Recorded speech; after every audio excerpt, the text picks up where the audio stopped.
Hello friends, welcome back to another gentle journey through history. I'm so glad you're here with me tonight. Before we begin, get comfortable, maybe adjust your pillow, take a slow breath, and let yourself settle in. Tonight we're going to step inside a world that most people never got to see even in the Middle Ages themselves. We're heading into the beating heart of a medieval castle, into the one place where fire never slept, where stone walls absorbed the heat of 1,000 meals, and where an army of workers toiled in near complete invisibility to feed everyone from lords to ladies, from knights to scullery boys. Imagine standing inside a fireplace so massive you could walk around in it. Picture yourself surrounded by walls thick enough to survive a siege, with flames roaring at your back and the weight of feeding 50, sometimes hundreds of people resting on your shoulders every single day. This is the castle kitchen of the 14th century, and I promise you it was nothing like the cozy cooking spaces we imagine today. This was an industrial operation, a carefully orchestrated symphony of firestone and human effort that would put most modern restaurants to shame. Can you picture the heat radiating off those stones, the smell of roasting meat mingling with fresh-baked bread, the constant motion of servants moving between shadows and flame? Let's step inside together. The first thing that strikes you when you approach a medieval castle kitchen is not what you'd expect. It's not the smell, though, that comes soon enough. It's not even the heat, though you'll feel that the moment you cross the threshold. No, the first thing that hits you is the architecture itself, and it tells you a story before a single person speaks. These kitchens were built like fortresses within fortresses, and there was a very good reason for that fire. In the 14th century, fire was both your greatest ally and your most terrifying enemy. You needed it for absolutely everything. Cooking, heating, light, all of it required flame. But fire had a nasty habit of escaping, of spreading, of consuming everything in its path. Imagine being a castle architect in 1300 tasked with creating a space where massive fires burned all day, every day, in a building made almost entirely of wood and stone. One spark in the wrong place, and you could lose the entire residence. That's why castle kitchens were often built as separate structures entirely physically disconnected from the lord's living quarters. Where they did attach to the main castle, thick stone walls, sometimes several feet deep, separated the kitchen from everything else. Let me give you a real example that perfectly captures the scale we're talking about. In the second half of the 14th century, John of Gaunt, one of the wealthiest and most powerful nobles in England, built a kitchen at Kenilworth Castle that still stands today. The English Heritage Guidebook describes it as 66 feet by 28 feet. To put that in perspective, that's roughly the size of a modern 3-bedroom house, but it's all one massive room dedicated entirely to cooking. And here's the detail that always amazes me. The main fireplace along one wall measured 78 feet long. 78 feet. That's not a fireplace. That's a firewall. You could literally stand up inside it, walk around, arrange your cooking pots, tend your spits, and still have room to spare. I've seen photographs of Kenilworth's kitchen, and even with school children standing in the space for scale, it's hard to truly convey just how enormous it is. The ceiling soars above you. 3 separate fireplaces march along one wall like the open mouths of dragons.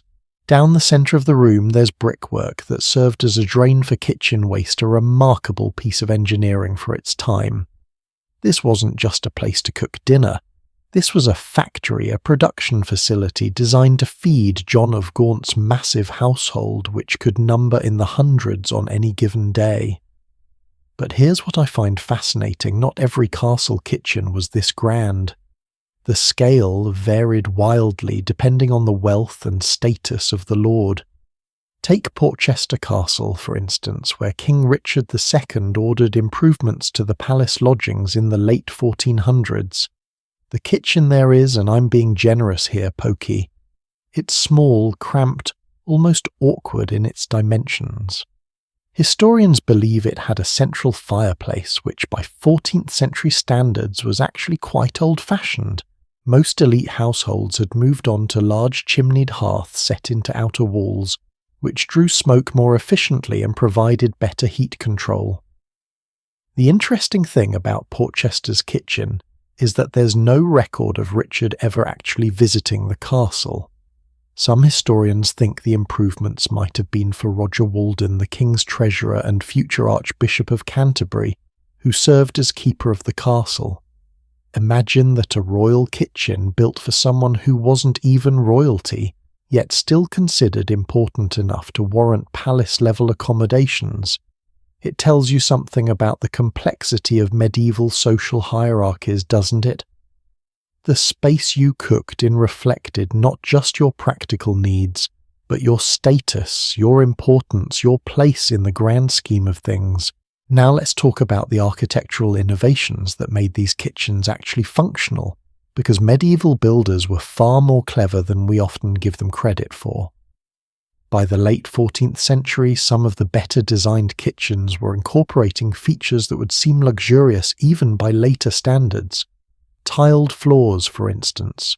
A really good castle kitchen would have tiles laid carefully across the entire floor surface. But it wasn't just about appearances. Beneath those tiles, builders installed drainage pipes, actual plumbing, that carried away whatever splashed or spilled during the chaos of cooking. After a heavy session of preparing a feast, servants could wash down the entire floor, and the water would drain away through these pipes built into the earth itself. Think about what that represents for a moment. This is the 1300s. Most people were still throwing their waste into the streets. Chamber pots were emptied out windows. Sanitation was, let's be honest, not exactly a priority for the average person. But in these castle kitchens, someone had the foresight, the engineering knowledge and the resources to build an actual drainage system. That's not just practical. That's a statement about cleanliness, about order, about maintaining standards even in the hottest, messiest, most chaotic workspace in the entire castle. Ventilation was another critical design element, and you can see medieval architects wrestling with this problem in real time as the 14th century progressed. Early kitchens often had no windows at all. Remember, this is ground level, and windows meant vulnerability. But smoke has to go somewhere, right? So you'd have these tall chimneys, sometimes soaring 30 or 40 feet above the kitchen itself, designed to draw smoke upward and away. The draft had to be perfect. Too little, and smoke filled the kitchen, making it nearly impossible to work. Too much, and your fires burned too hot too fast, consuming precious firewood at an alarming rate. Late in the century, something interesting started happening. Castle designers began putting glazed windows into ground floor rooms, including kitchens. Glass windows. In a kitchen. This was revolutionary. If the kitchen happened to be an attached outbuilding without rooms directly over it, it might even have a skylight. Imagine the difference that natural light made. Cooks spent so much time working in the hours before dawn, and after dusk relying on oil lamps hanging from hooks and candles set in stable places around the workspace. But during the day, actual sunlight streaming through glass windows, that was luxury. That was innovation. And speaking of innovation, let me tell you about something that might surprise you: water engineering. We tend to think of monasteries as the pioneers of plumbing and water management in medieval Europe, and that's largely true. Monks needed fresh water for their daily rituals, for their hospitals, for their brewing operations. They became experts at capturing spring water, directing it through lead or wooden pipes, storing it in cisterns and distributing it where needed. But by the 14th century, castle designers were absolutely borrowing these ideas. A really advanced castle kitchen might have pipes leading water down from a stored source, meaning cooks didn't have to send servants running to the well every time they needed to fill a pot. They could access water directly in the kitchen. Do you see what's happening here? We're looking at the birth of the professional kitchen as a purpose-built space. Before this, cooking happened on an open hearth in the middle of the main living area. Everyone gathered around it for warmth, for light, for the social connection of shared meals. But as castles grew larger, as households expanded, as the logistics of feeding everyone became more complex, the kitchen had to evolve. It had to separate, to specialize, to become its own world. There's something almost poetic about the way these kitchens were hidden from view. Most castle residents, even nobles who lived there year-round, never set foot in the kitchen. It wasn't their space. It wasn't meant for them. The kitchen existed in a kind of parallel dimension, connected to the great hall above through narrow service staircases and hidden passages that kept servants invisible as they carried platters of food from one realm to another. The lord and lady would see the finished feast appear on their table, as if by magic, never witnessing the sweating faces, the burning hands, the organized chaos that made it all possible. I think there's something we can learn from that separation, actually.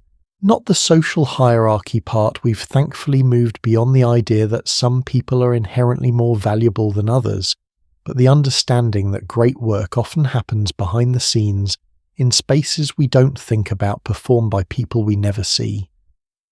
Every meal that appeared in that great hall represented hours of labour, careful planning, specialised knowledge and physical endurance.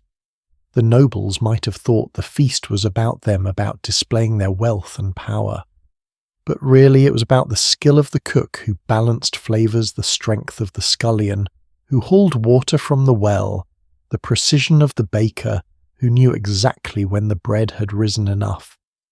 These stone kitchens, with their massive fireplaces and clever drainage systems, were monuments to human ingenuity, to the simple truth that feeding people well requires thought, care, and serious engineering. The next time you turn on your kitchen faucet or adjust your oven temperature with the twist of a dial, remember that someone somewhere 700 years ago was solving the same problems you face. They just had to do it with stone fire and an intimate understanding of how heat and smoke and water behave. As we move forward in our journey tonight, I want you to keep this image in your mind, those thick stone walls built to contain both fire and the secrets of daily labour. Because understanding the architecture, the physical space itself, helps us understand everything else that happened within it. The rhythm of work, the hierarchy of people, the techniques and tools they used, all of it was shaped by these walls, these fireplaces, these carefully engineered spaces. In our next part, we're going to step inside those walls and spend a full day in the medieval kitchen, from the moment the first scullion wakes in the dark hours before dawn, to light the fires all the way through to the last embers glowing as everyone finally stumbles towards sleep. You'll discover that the castle kitchen never truly rested, and the people who worked there lived by a rhythm as old as fire itself. Picture this. It's 4 o'clock in the morning and the castle is still wrapped in darkness. Most everyone is asleep, tucked under wool blankets, breathing the cold air of a medieval winter night. But down in the kitchen quarters, in a small chamber near the massive stone cooking space we just explored, someone is stirring. Not because they want to, not because dawn is breaking, but because if they don't get up right now in this very moment, there will be no hot food for anyone today. No breakfast for the lord, no bread for the household, no fire to start the endless cycle of cooking that keeps this entire castle alive. That someone is the scullion, the lowest person in the kitchen hierarchy. Often a boy, sometimes as young as 10 or 11 years old, whose job is to be first awake and last asleep. And let me tell you, being a scullion was not romantic. It wasn't like those charming medieval paintings where everyone looks clean and well fed. This was brutal, exhausting work that most people today couldn't imagine sustaining for a single week, let alone years. So our scullion, let's call him Thomas, stumbles out of his sleeping space. He doesn't have a bed, not really. More like a straw pallet on the floor in a room he shares with other kitchen servants. The air is cold enough that he can see his breath. His hands are already chapped from yesterday's work, cracked and raw, from constant exposure to water-lye soap and heat. He pulls on the same clothes he wore yesterday because, well, he only has one set. Maybe two if he's lucky. And he heads toward the kitchen in near total darkness, feeling his way along stone walls he knows by touch. His first job before anything else can happen is to get the fires going. Every single one of them. Remember those massive fireplaces we talked about? They need to be roaring by the time the cooks arrive, which means Thomas has maybe an hour, maybe less, to coax life back into yesterday's embers. He starts with the banking, the technique of covering coals with the ash at night to keep them alive until morning. Carefully, so carefully, he brushes away the ash, finds the red glow beneath, adds kindling blows gently until smoke appears, then flame. One fire, then another, then another. His face gets covered in soot. His eyes water from smoke. His back aches from bending over hearth after hearth. But he can't stop because if even one fire goes out completely, if he has to start from scratch with flint and steel, he'll fall behind. And falling behind in a medieval kitchen meant punishment. Maybe a beating. Maybe losing his position entirely, which meant losing food, shelter, everything. There's something I want you to understand about this daily rhythm because it reveals so much about medieval life that we often miss. We think of the Middle Ages as this slow pastoral time when people lived by the sun and had endless hours for rest. But inside these castle kitchens, the pace was relentless, industrial even. Because once the fires were lit, the clock was ticking. By 5 a.m, other servants start appearing.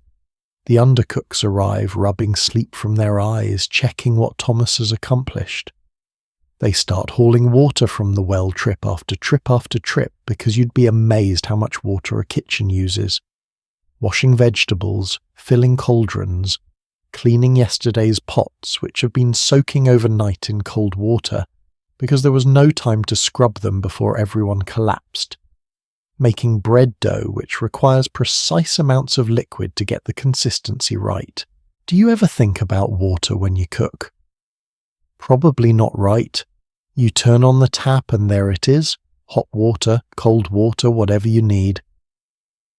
But imagine having to fetch every single drop from a well that might be 50 yards away, hauling it in heavy wooden buckets, making sure you don't spill because spilled water means another trip. Imagine doing this before the sun rises when your fingers are numb and you're already exhausted from lighting fires. By 6 o'clock, the head cook appears. Now the head cook is a different creature entirely. He doesn't light fires or haul water. Those tasks are beneath his station. He's here to plan, to supervise, to taste, to make sure everything runs smoothly. In a large castle, the head cook might hold a position of genuine authority, equivalent to a minor nobleman. He could be paid handsomely given his own private room, respected by everyone because of his specialized knowledge. A truly skilled head cook was worth his weight in silver, maybe even gold, because he could make or break the Lord's reputation. Think about it from the Lord's perspective. You're hosting important guests, maybe other nobles, maybe clergy, maybe someone from the royal court.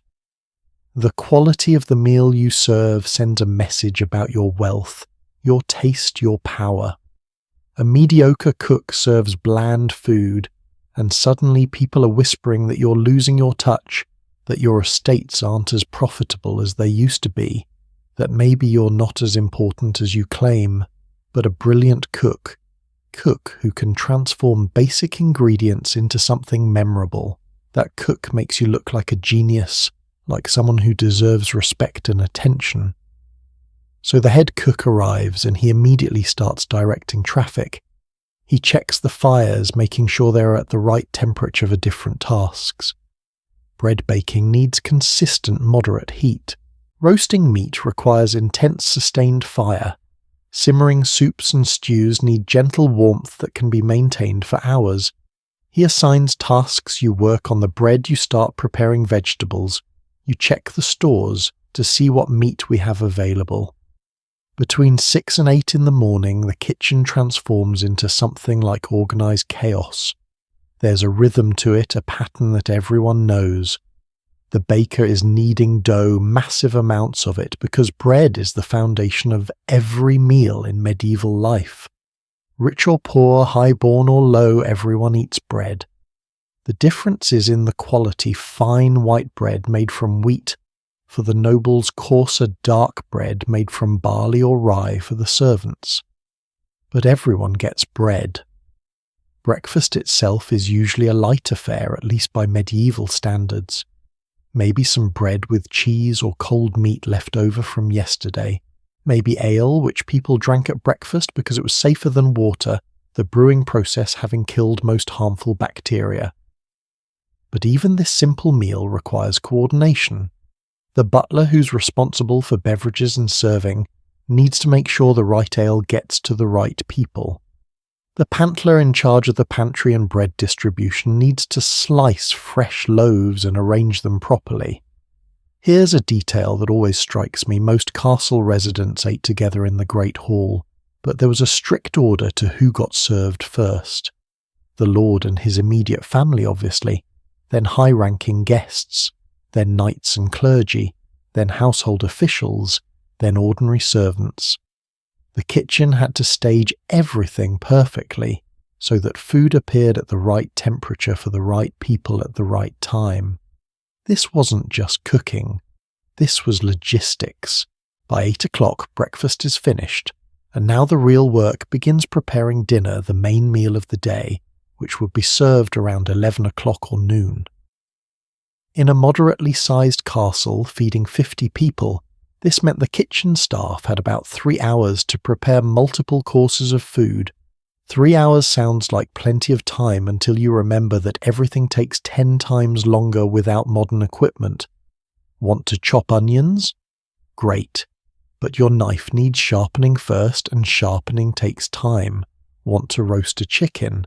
Wonderful, but first someone needs to pluck it, gut it, prepare it for the spit, then monitor it constantly while it cooks, because there's no timer, no temperature gauge, just experience and instinct. Want to make a sauce? Perfect, but that means grinding spices by hand, mixing ingredients in exact proportions, heating it carefully over a fire whose temperature you control by moving the pot closer or farther from the flames. Let me give you a specific example from the historical record. We have a cookbook from 1420 called Du Fait de Cuisine, written by Maître Chicard, who was the master chef for Duke Amadeus VIII of Savoy. Chicard was writing instructions for how to prepare a 2-day banquet, and even though he's talking about a much larger scale than daily cooking, his details are revealing. He recommends having at hand at least 1,000 cartloads of good dry firewood and a large barn full of coal. 1,000 cartloads for 2 days of cooking. Now, obviously, a normal day wouldn't require anything close to that amount, but it gives you a sense of proportion, doesn't it? Fire consumed resources at an astonishing rate. Someone had to chop that wood, someone had to transport it, someone had to store it, someone had to monitor how much was being used so they didn't run out at a critical moment. These are jobs we never think about because we've automated them, but in the 14th century, this was someone's entire existence. As the morning progresses toward noon, the kitchen reaches peak intensity. Multiple things are cooking simultaneously. Meat is roasting on spits turned by hand, usually by young boys whose arms must have felt like they were going to fall off. Stews are simmering in cauldrons. Bread is baking in the ovens, filling the air with that incredible smell of fresh yeast and heat. Vegetables are being cleaned, chopped, prepared for various dishes, and everyone is sweating. I mean truly sweating, not just a little perspiration, but rivers of it. Because remember, this is a room dominated by open fires, and it's enclosed by thick stone walls that absorb and radiate heat. In summer, it must have been almost unbearable. Even in winter, when the cold outside was biting, the kitchen was probably the warmest place in the entire castle. Servants who worked elsewhere would sometimes sneak down just to thaw their frozen fingers near the hearth. The head cook moves between stations, tasting everything. This was crucial because there were no written recipes in the way we think of them today. Oh, there were cookbooks, sure, but they were more like memory aids for people who already knew how to cook. Instructions were vague: add spices to taste, cook until done, season as needed. A skilled cook had to know by instinct when something was ready, when it needed more salt, when the meat was perfectly tender. Around 11 o'clock or noon, dinner is served. Platters start making their way up those narrow service staircases we talked about, carried by servants who've practiced this journey so many times they could do it blindfolded. The goal is to get food from kitchen to table while it's still hot, which isn't easy when you're navigating stone corridors and stairs. This is where the architecture of those hidden passages really mattered. The shorter the distance, the better the food quality. But here's the thing, the kitchen doesn't get to rest just because dinner is being served. While some servants are carrying food upstairs, others are already starting to clean up the morning's mess. Those pots and pans we talked about, they're not going to scrub themselves. And medieval cooking pots, especially the cauldrons used for stews, could be absolutely massive. Cleaning them meant hauling them to the scullery area, filling them with water using sand and lye soap to scour away burned-on food, then rinsing and drying everything. Thomas our scullion probably spent half his day scrubbing. His hands would be raw from the lye, which was a harsh alkaline soap made from wood ash. Sometimes his skin would crack and bleed. There was no such thing as rubber gloves or hand lotion. You just endured. Between 2 and 5 in the afternoon, there's a strange sort of quiet in the kitchen. The main meal is done. Supper won't be served until evening, and it's typically lighter than dinner, maybe just bread and cheese with some ale or leftovers from the noon meal. This is the time for maintenance, for planning, for catching your breath. The head cook might take inventory of the stores, figuring out what needs to be ordered for tomorrow. Servants might finally get a chance to sit down to eat their own meal, to rest their aching feet. But the fires never go out completely. There's always something simmering, something baking, something that needs attention. Medieval people understood that letting a fire die meant hours of work to restart it, so they kept coals alive, banking them carefully, maintaining that precious heat source that made everything else possible. And then as evening approaches, there's a second surge of activity for supper. It's not as intense as the dinner preparation, but it still requires coordination. Fresh bread might need to be baked, cheese needs to be sliced, ale needs to be poured. The same service routine happens again, food goes from kitchen to hall, dishes come back dirty, everything gets cleaned. Finally, usually around 8 or 9 o'clock at night, things start to wind down. The last embers are banked for the morning. The last pots are scrubbed and stacked. Servants stumble toward their sleeping quarters exhausted. And Thomas our scullion is often the last one to lie down, having started before everyone else, and finished after everyone else. He'll sleep maybe 6 hours if he's lucky, and then it all begins again. There's something deeply human about this rhythm, isn't there? This cycle of fire and food and exhaustion and renewal. These weren't machines. These were people, and they lived by a clock measured in flames and hunger, in the endless need to keep feeding everyone around them. What strikes me most about understanding this daily rhythm is how it completely changes our image of medieval castle life. When we think of castles, we picture knights and banquets and romance. But the truth is, most people in a castle spent their days doing exactly what Thomas did, waking before dawn, working until their bodies ached, keeping the fires burning so that everyone else could eat. They were invisible to the nobles, hidden behind thick walls and narrow staircases, but without them, the whole elegant system would have collapsed. Now that we understand the relentless rhythm of the kitchen day, the question becomes, who exactly were all these people moving through this space? We've met Thomas the scullion and caught glimpses of the head cook, but a castle kitchen was home to an entire hierarchy of workers, each with specific roles, specific skills, specific places in a carefully ordered system. Let's meet the kitchen army, the dozens of people whose names history rarely recorded, but whose labour made everything possible. If you've ever worked in a restaurant, you know there's a pecking order. The head chef runs the kitchen like a general commanding troops. Sous chefs handle specific stations. Line cooks execute the actual cooking. Prep cooks do the groundwork. Dishwashers keep everything clean. Everyone has a role, everyone knows their place, and the whole operation only works when people stay in their lanes. Well, I've got news for you. That entire system, that whole brigade structure, that professional kitchens still use today, has its roots in medieval castle kitchens. The hierarchy we're about to explore was so effective, so precisely calibrated to handle the chaos of feeding hundreds of people, that its basic shape survived 7 centuries. But here's what makes the medieval version fascinating. It wasn't just about kitchen efficiency. This hierarchy reflected the entire feudal system in miniature.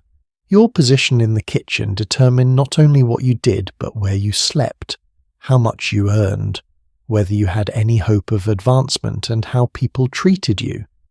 In a very real sense, the kitchen was a microcosm of medieval society itself, complete with all its rigid structures and occasional opportunities for someone talented to rise above their station. Let's start at the very top with the master cook. And when I say top, I mean it. In a large aristocratic household, the master cook wasn't just another servant. He was a figure of genuine authority, someone who might hold a position equivalent to a minor nobleman. Some master cooks were paid annual salaries that would make your eyes water, the medieval equivalent of what we'd pay a highly skilled professional today. They might have their own private chambers, their own servants, their own impressive wardrobes. Why? Because they possess specialized knowledge that literally could not be replaced. Imagine you're a lord hosting a visit from someone important. Maybe a bishop, maybe a neighboring duke, maybe even someone from the royal court.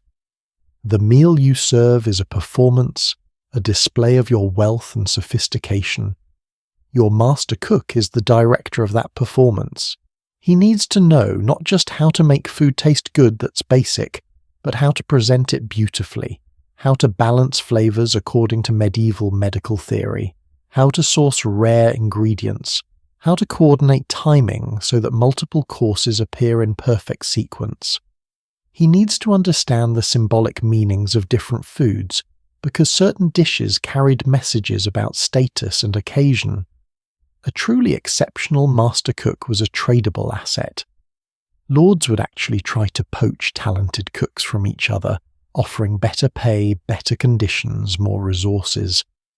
There are records of cooks moving between great households, building reputations that preceded them. When a famous master cook arrived at a new castle to prepare for a major feast, it was an event in itself.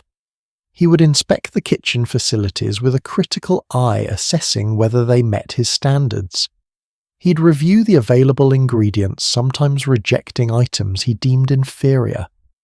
He'd begin planning the sequence of preparations that would culminate in the feast, working backward from when food needed to be served to determine when each task had to begin. The master cook had absolute authority over everyone else in the kitchen. His word was law. If he ordered someone to grind spices for 3 straight hours, you ground spices for 3 straight hours. If he tasted a sauce and declared it needed more saffron, someone ran to get more saffron, no questions asked. This wasn't tyranny exactly, though I'm sure some master cooks abused their power. It was necessity. Cooking at scale, especially with primitive equipment and unpredictable fire temperatures, required split-second decisions based on experience. There was no time for committee discussions or democratic voting. Someone had to be in charge, and that someone was the master cook. Working directly under the master cook, you'd find specialized experts, each responsible for a particular domain. The saucier, for instance, was a critical position. Medieval cuisine was absolutely obsessed with sauces. We're not talking about simple gravy here. These were complex preparations involving multiple spices, wines, vinegars, the juice of unripe grapes called verjuice, all ground together and carefully balanced. A skilled saucier could transform ordinary roasted meat into something extraordinary. He'd know which sauces paired with which meats, how to adjust seasonings based on the quality of available ingredients, how to achieve the right consistency through careful heating and stirring. Then there was the slaughterer, a role that sounds grim to modern ears but was absolutely essential. Animals didn't arrive at the kitchen pre-butchered and wrapped in plastic. They arrived alive or freshly killed by hunters, and someone had to transform them into usable cuts of meat. The slaughterer needed to know animal anatomy intimately, where to make cuts to get the best joints, how to separate meat from bone efficiently, how to preserve valuable organs like hearts and livers, how to render fat for cooking. Nothing was wasted, and I mean nothing. Even intestines were cleaned and used as sausage casings. Even blood was collected and used in puddings. The slaughteurer's expertise meant the difference between using 90% of an animal versus using 95%, and that 5% mattered when you were feeding dozens of people daily. The baker held a position of particular importance because bread was quite literally the staff of life in medieval culture. Everyone ate bread at every meal. It was filler, plate utensil, and staple food all rolled into one. A castle baker might be responsible for producing hundreds of loaves daily, and the quality couldn't vary. The lord's white bread had to be perfect, fine-textured, made from the best wheat flour. The servant's darker bread had to be edible and filling even if it was coarser. The baker controlled fermentation times, oven temperatures, and ingredient ratios with the precision of a chemist. Too much yeast and bread rose too fast, creating uneven texture. Too little and it stayed dense and heavy. Oven too hot and the crust burned before the interior cooked. Too cool and you got pale, doughy loaves that no one wanted to eat. Here's a detail I love. Medieval bakers often had their own marking system, pressing distinctive patterns into loaves before baking, so they could identify their work. This wasn't vanity, it was quality control. If a loaf turned out poorly, the baker could be held accountable. But if every loaf from a particular baker consistently pleased people, his reputation grew. Some bakers became so renowned that their bread was requested specifically. The poulterer managed everything related to birds, chickens, geese, ducks, even exotic game birds like peacocks or swans for special occasions. Keeping poultry fresh was tricky business before refrigeration. Birds had to be plucked, gutted, and prepared quickly. The poulterer knew which birds were best roasted, which made better stews, which could be preserved through salting or smoking. During major feasts, he might oversee the preparation of dozens of birds simultaneously, each requiring slightly different cooking times and techniques. And then there was the fruiterer, responsible for the castle's fruit supply. This role became increasingly important during the 14th century, as nobles developed more sophisticated tastes for preserved fruits, candied fruits, and fruit-based desserts. The fruiterer needed to know when different fruits were in season, how to select the best specimens, and how to preserve them for use throughout the year. Apples could be stored in cool cellars. Berries had to be made into preserves with honey or sugar. Dried fruits like figs and dates, often imported at great expense, had to be kept safe from moisture and pests. Below these specialists you had the undercook's men who'd learned the basics, but hadn't yet achieved mastery or specialization. They were the workhorses of the kitchen, handling whatever task the master cook assigned. Chopping vegetables, stirring cauldrons, checking bread ovens, moving heavy pots. They were skilled enough to be trusted with important work, but not prestigious enough to have their own domains. Many undercooks spent years, sometimes decades, hoping to advance to a specialized position, or even if they were exceptionally talented and lucky to become a master cook themselves. Then came a unique group that always fascinates me, the spit boys. Their job was brutally simple and brutally hard. They turned the roasting spits, that's it. That was their entire existence. But don't underestimate what this involved. A large roasting spit might hold a whole boar, or multiple large joints of beef, or a dozen chickens. The meat could weigh 50 pounds, even more. The spit had to turn constantly, evenly for hours to ensure the meat cooked uniformly without burning, and you couldn't just set it and forget it. Someone had to be there, physically turning the handle, monitoring the fire, basting the meat with drippings to keep it moist. Imagine being 12 years old, standing in front of a roaring fire for 4 or 5 hours, your arms screaming with fatigue, sweat pouring down your face, while more senior cooks occasionally bark instructions at you. Turn it faster. You're letting that side get too close to the flames. Baste it again. There's a reason spit boys were typically young.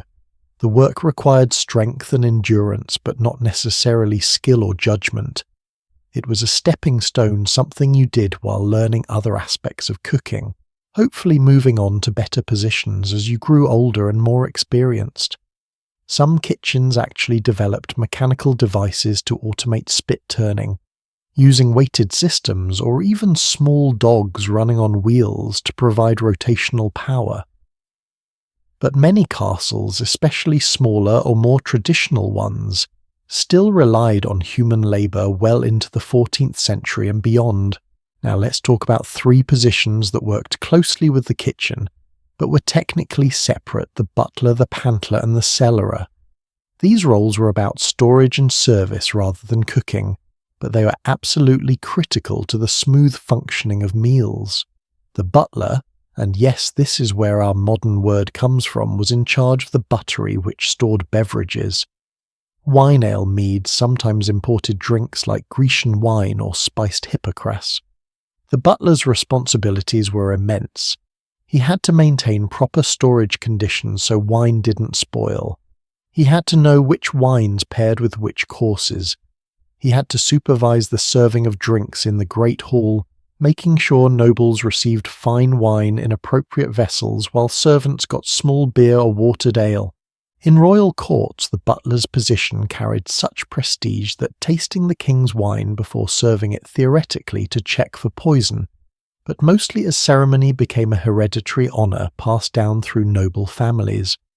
The pantler ran the pantry which stored bread and other dry goods like grains, flour, dried peas and beans. His job was inventory management before inventory management had a name. How much grain do we have? How much bread can we produce from it? Are we going to run short before the next harvest? Do we need to purchase additional supplies? The pantler kept detailed records, or at least he did if he was literate. Many pantlers came from slightly higher social classes than typical kitchen servants, precisely because the role required organisational skills and sometimes reading and writing ability. The cellarer managed the castle's cellars, those cool underground chambers we mentioned earlier, that stored everything from barrels of salted meat to wheels of aging cheese. Temperature control was the cellarer's obsession. Too warm and cheese spoiled or wine went bad. Too cold and certain vegetables became damaged. The cellarer made regular rounds, checking on stored goods rotating stock, so older items got used first, identifying anything that was starting to deteriorate so it could be consumed before becoming completely unusable. These three positions, butler, pantler and cellarer, formed a triumvirate of storage and service that paralleled the cooking hierarchy. They reported to the steward, who was essentially the castle's chief operating officer, but they worked in constant coordination with the master cook. After all, what good was a brilliant menu if the cellarer couldn't provide the preserved meats needed, or the pantler couldn't supply enough flour for bread, or the butler didn't have appropriate wine? And then, at the very bottom of this elaborate hierarchy, we return to where we started, the scullions. These were the truly invisible workers, the ones who made everything possible through sheer grinding labour, scrubbing pots, hauling water, sweeping floors, lighting fires, taking out waste. Their work was backbreaking and endless, and they received minimal pay, minimal respect, minimal acknowledgement. Historical records rarely mention scullions by name. They were interchangeable in the eyes of the nobility, just bodies doing necessary work.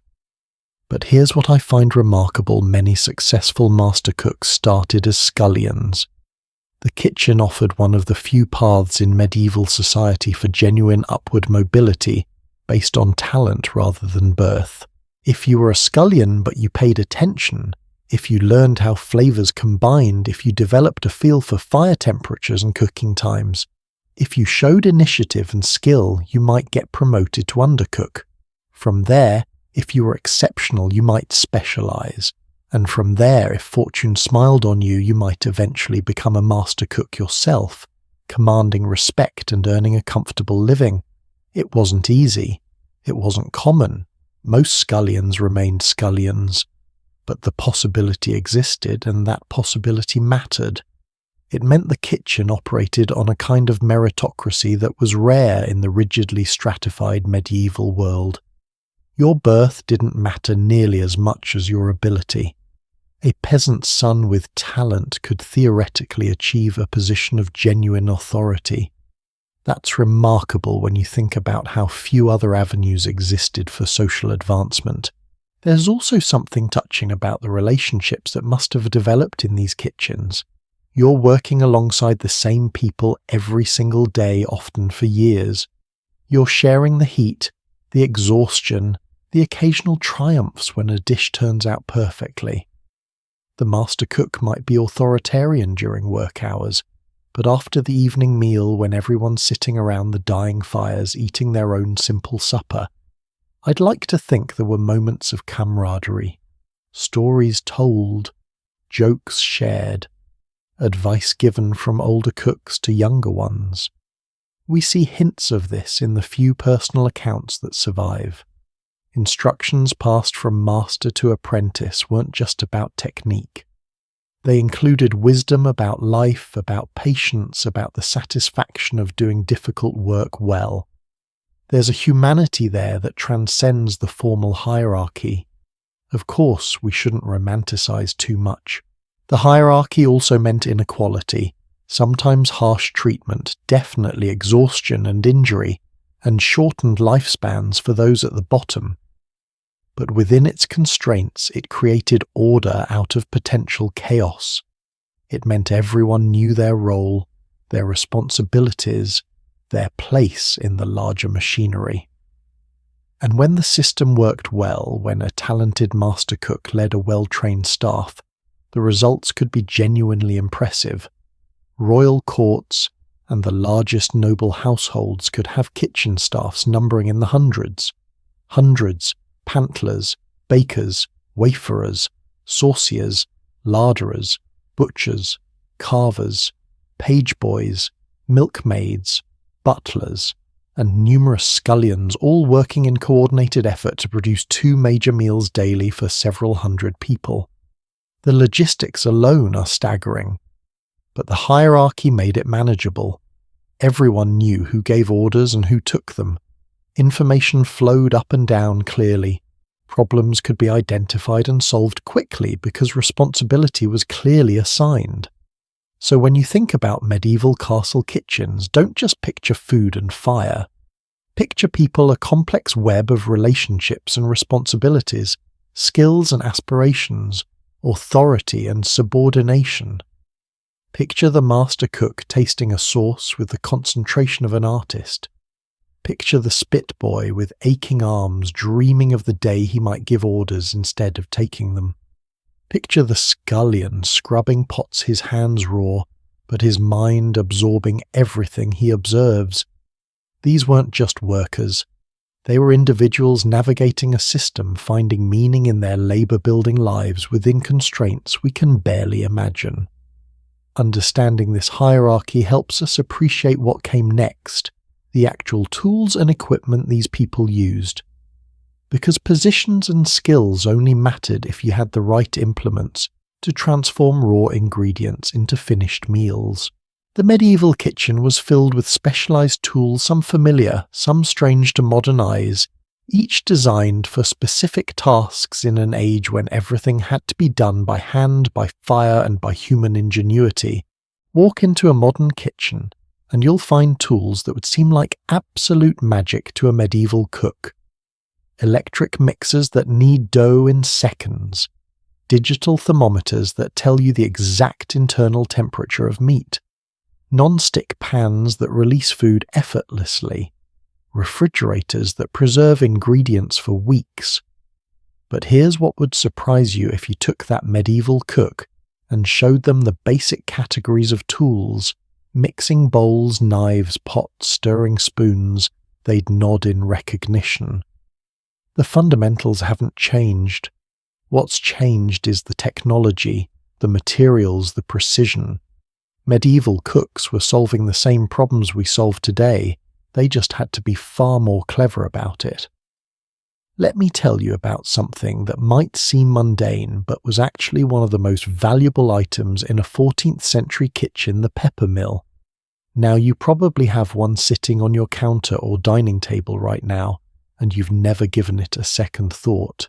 But in medieval times, a pepper mill was worth more than its weight in silver, sometimes literally.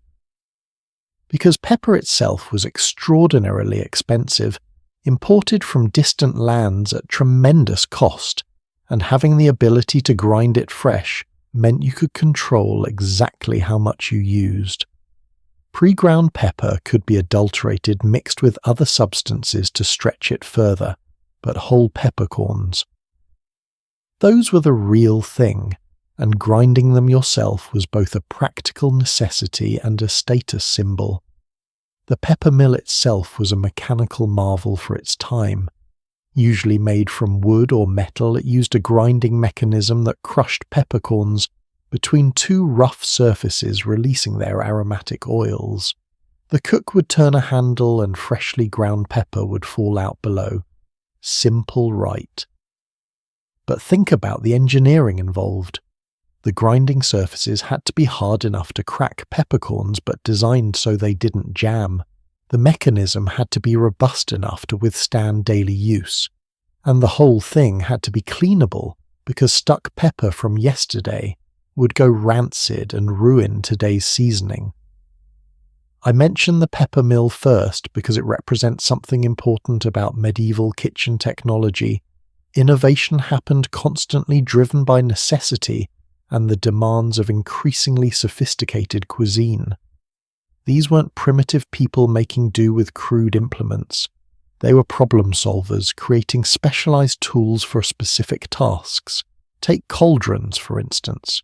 When you hear the word cauldron, you probably picture witches stirring bubbling potions, right? Pop culture has done a number on our perception of what were actually incredibly practical cooking vessels. Medieval cauldrons came in a bewildering variety of sizes and shapes, each designed for different purposes. A small cauldron, maybe holding 2 or 3 gallons, might be used for making sauces or cooking vegetables for the Lord's table. A medium one could handle stews or soups for a dozen people. But the truly massive cauldrons, the ones that required 2 strong men to lift even when empty, these could hold 20, 30, even 40 gallons of liquid. They were used to make the basic pottages and soups that fed the entire household. These large cauldrons were usually made of iron beaten and shaped by skilled blacksmiths. Iron was chosen because it could withstand intense heat without cracking, unlike ceramic pots, which might shatter if exposed to direct flame. But iron had its challenges too. It was heavy, obviously. It also required careful maintenance. You couldn't just leave it wet or it would rust. After each use, someone, usually our friend the scullion, had to dry it thoroughly, sometimes even coating it lightly with fat to prevent oxidation. And if rust did develop, it had to be scrubbed away with sand or ash before the cauldron could be used again. Hanging these massive cauldrons over the fire required specialized equipment, pot hooks and chains that could be raised or lowered to control cooking temperature. Remember, there were no knobs to turn, no buttons to push. If your stew was boiling too vigorously, you raised the cauldron farther from the flames. If it needed more heat, you lowered it closer. This required constant attention and good judgment. An experienced cook could tell by the sound of the bubbling, by the steam, rising by the smell, exactly where the cauldron needed to be. Frying pans in the medieval kitchen were things of beauty, honestly. They were beaten from iron, carefully hammered into shape, and then seasoned much like we season cast iron cookware today. The seasoning process involved coating the pan with fat and heating it repeatedly until a natural non-stick surface developed. A well-seasoned medieval frying pan could cook eggs or fish without everything sticking and burning. But achieving that seasoning took time and care, and it could be ruined by using harsh cleaning methods or letting someone scrub it with abrasive materials. There were probably kitchen arguments about proper pan care that would sound very familiar to modern cooks who are passionate about their cast iron. Gridirons, which were essentially metal grates for cooking over direct heat, came in various sizes and configurations. Some were simple flat grids that you could place fish or small cuts of meat on. Others had adjustable heights or even rotating mechanisms.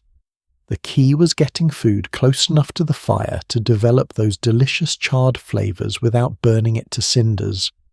This was more art than science, requiring someone to monitor constantly rotating food, adjusting position using their senses to determine doneness.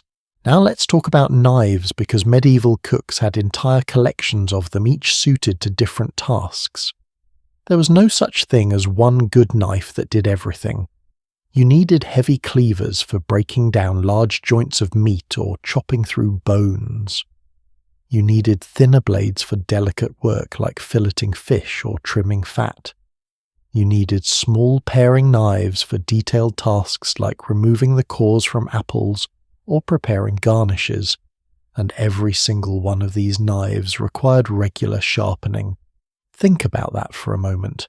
In a modern kitchen, you might sharpen your knives once a month, maybe less if you're lazy about it. But medieval cooks were using their knives hard all day long on tough ingredients, and their knives were made from softer iron that dulled quickly. Someone had to sharpen blades daily using whetstones wetted with water or oil, working the edge carefully to maintain the right angle. This was skilled work. A poorly sharpened knife was not only inefficient but dangerous, more likely to slip and cause injury. Stirring spoons and ladles came in every conceivable size, from small ones for sauces to enormous ladles that could scoop a quart of soup in a single go. Most were made from wood, which didn't conduct heat and was gentle on cookware, but they had to be carved from close-grained wood that wouldn't splinter or crack. Fruit wood like apple or pear was prized because it was hard and durable. A good stirring spoon might last for years if properly cared for, developing a smooth patina from constant use. Skimmers, those flat perforated spoons designed to remove foam and impurities from broths, were essential for creating the clear, refined soups that impressed noble diners. Medieval culinary standards demanded that broths be clarified with all the scum and fat skimmed away to leave a pristine liquid. This was partly aesthetic. Nobles expected their food to look as good as it tasted, but it was also tied to medical theories about digestion. Clear broth was considered easier to digest, more healthful than cloudy, fatty soup. One of my favourite specialised tools is the dressing board, which was specifically for carving meat. It wasn't just a cutting board like we use today. These were substantial pieces of wood, often with channels carved around the edges to catch juices, and sometimes with spikes or holders to steady large roasts while they were being carved. Carving itself was an art form in medieval culture. The way meat was carved and presented mattered enormously. There were even entire treatises written on proper carving technique, which cuts to make how to arrange slices attractively on serving platters. A skilled carver was valued almost as much as the cook. Now here's where things get really interesting, the innovations that emerged during the 14th century itself. This was a period of remarkable culinary advancement, and the tools evolved to match. Tiled floors, which we mentioned before, weren't just about appearance or drainage. They represented a shift in thinking about kitchen hygiene. A dirt floor, which many earlier kitchens had, was impossible to keep truly clean. But tiles could be scrubbed, disinfected with boiling water, maintained to a standard that reduced contamination and improved food safety. Floor drains were genuinely revolutionary. The engineering required to build a drainage pipe into the earth beneath tiled flooring was non-trivial. You needed to understand slope and gravity, how to construct a pipe that wouldn't collapse or clog where to direct the wastewater so it didn't create problems elsewhere. Some castle kitchens borrowed technology from monasteries, which had been the real pioneers in water engineering throughout the medieval period. Monks needed fresh water for their infirmaries, their breweries, their daily rituals, and they developed sophisticated systems of pipes, cisterns and drains. Water access in the kitchen was another major innovation. Earlier generations of cooks sent servants running to wells constantly.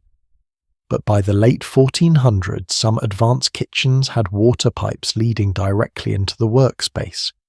This might have been gravity-fed from a storage cistern on a higher level, or it might have involved a simple pump mechanism. Either way, having water available without leaving the kitchen saved enormous amounts of time and labour. It meant cooks could rinse vegetables, fill pots, or clean spills immediately, rather than waiting for someone to haul water from outside. Glazed windows, which started appearing in ground floor kitchens during this period, changed the working environment dramatically.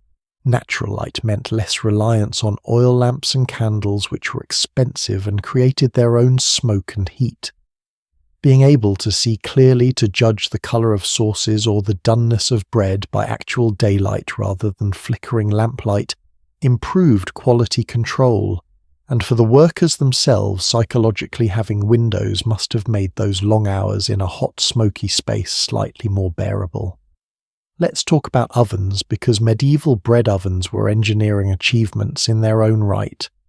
They were typically built from stone or brick, carefully constructed with domed interiors that distributed heat evenly. The principle was simple but effective. You built a fire directly inside the oven, let it burn until the stone walls absorbed tremendous heat, then raked out the embers and put your bread directly on the hot floor. The retained heat in the walls would bake the bread through radiant warmth rather than direct flame. But simple in principle doesn't mean simple in practice. Getting the temperature right was entirely a matter of experience.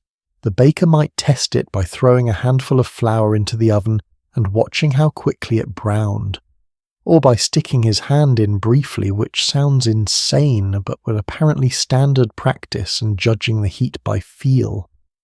Too hot and bread crusts burned while the inside stayed doughy.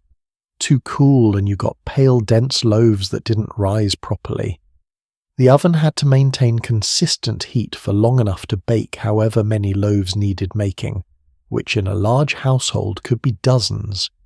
Some ovens were absolutely enormous. King John of England commissioned ovens at Marlborough and Ludgershall castles that were large enough to accommodate whole oxen. Whole oxen? Imagine the engineering challenges of an oven that size. The structural support needed to prevent the dome from collapsing. The amount of fuel required to heat that much stone. The coordination needed to actually maneuver a massive carcass into and out of the oven safely. These weren't just cooking implements. They were architectural features, permanent installations that defined what was possible in the kitchen. Smaller tools might seem less impressive but were equally important. Graters for reducing hard cheese or stale bread to crumbs. Mortars and pestles for grinding spices, which was done fresh for each dish, because ground spices lost their potency quickly. Sieves and strainers made from cloth or woven metal for clarifying liquids or creating smooth purees. Measuring vessels calibrated to standard volumes so recipes could be reproduced consistently. And here's something that really drives home how sophisticated these kitchens were. Medieval cooks understood the importance of tool maintenance and organization. Knives were hung on racks, not tossed in drawers, where blades could dull or people could get cut. Iron pots were stacked carefully to prevent damage. Wooden implements were stored where air could circulate to prevent rot. The scullery area where everything was washed has designated spaces for different types of equipment. This wasn't just tidiness for its own sake. It was workflow optimization. If you knew exactly where every tool was, if everything had its proper place, you could work faster and more efficiently. There's a wonderful continuity between these medieval kitchens and professional kitchens today. Walk into any high-end restaurant kitchen and you'll see the same principles at work, specialized tools for specific tasks, careful organization, regular maintenance, constant attention to cleanliness and efficiency. The head chef running a modern kitchen is in many ways descended from that medieval master cook commanding a complex operation where timing and coordination are everything. But I think what moves me most about these tools is how they represent human adaptation. Medieval cooks couldn't control fire with a thermostat. They couldn't preserve food with refrigeration. They couldn't measure temperature with a thermometer. So they developed tools and techniques that worked within their constraints. The adjustable pot hook that let them raise or lower cauldrons. The seasoned frying pan that created a non-stick surface naturally. The bread oven that stored heat in stone walls. Every tool was a small victory over the limitations of their world, a way of bending nature to human needs. When we use our modern tools, the ones powered by electricity and precision manufacturing, we're standing on the shoulders of countless medieval cooks who figured out the basics. They learned that heavy pots distribute heat more evenly than thin ones, that sharp knives are safer than dull ones, that clean surfaces prevent contamination, that organization saves time. These aren't insights that came from books or formal education. They emerge from daily practice, from trial and error, from the accumulated wisdom of generations of people working with fire and food. The tools themselves tell stories. The cauldron with patches welded onto worn spots, repaired again and again because replacing it was too expensive. The knife handle worn smooth by thousands of hands. The bread paddle scorched from years of use. These weren't disposable items. They were investments maintained carefully, passed from one cook to another, sometimes for decades. And the innovations we've talked about, tiled floors, drainage systems, glazed windows, water pipes, these weren't just convenient upgrades. They represented changing attitudes toward kitchen work itself, a growing recognition that the people who produced food deserved decent working conditions that efficient tools made better results possible. It was the beginning of a shift from seeing the kitchen as just a necessary evil to understanding it as a specialized workspace deserving of thoughtful design.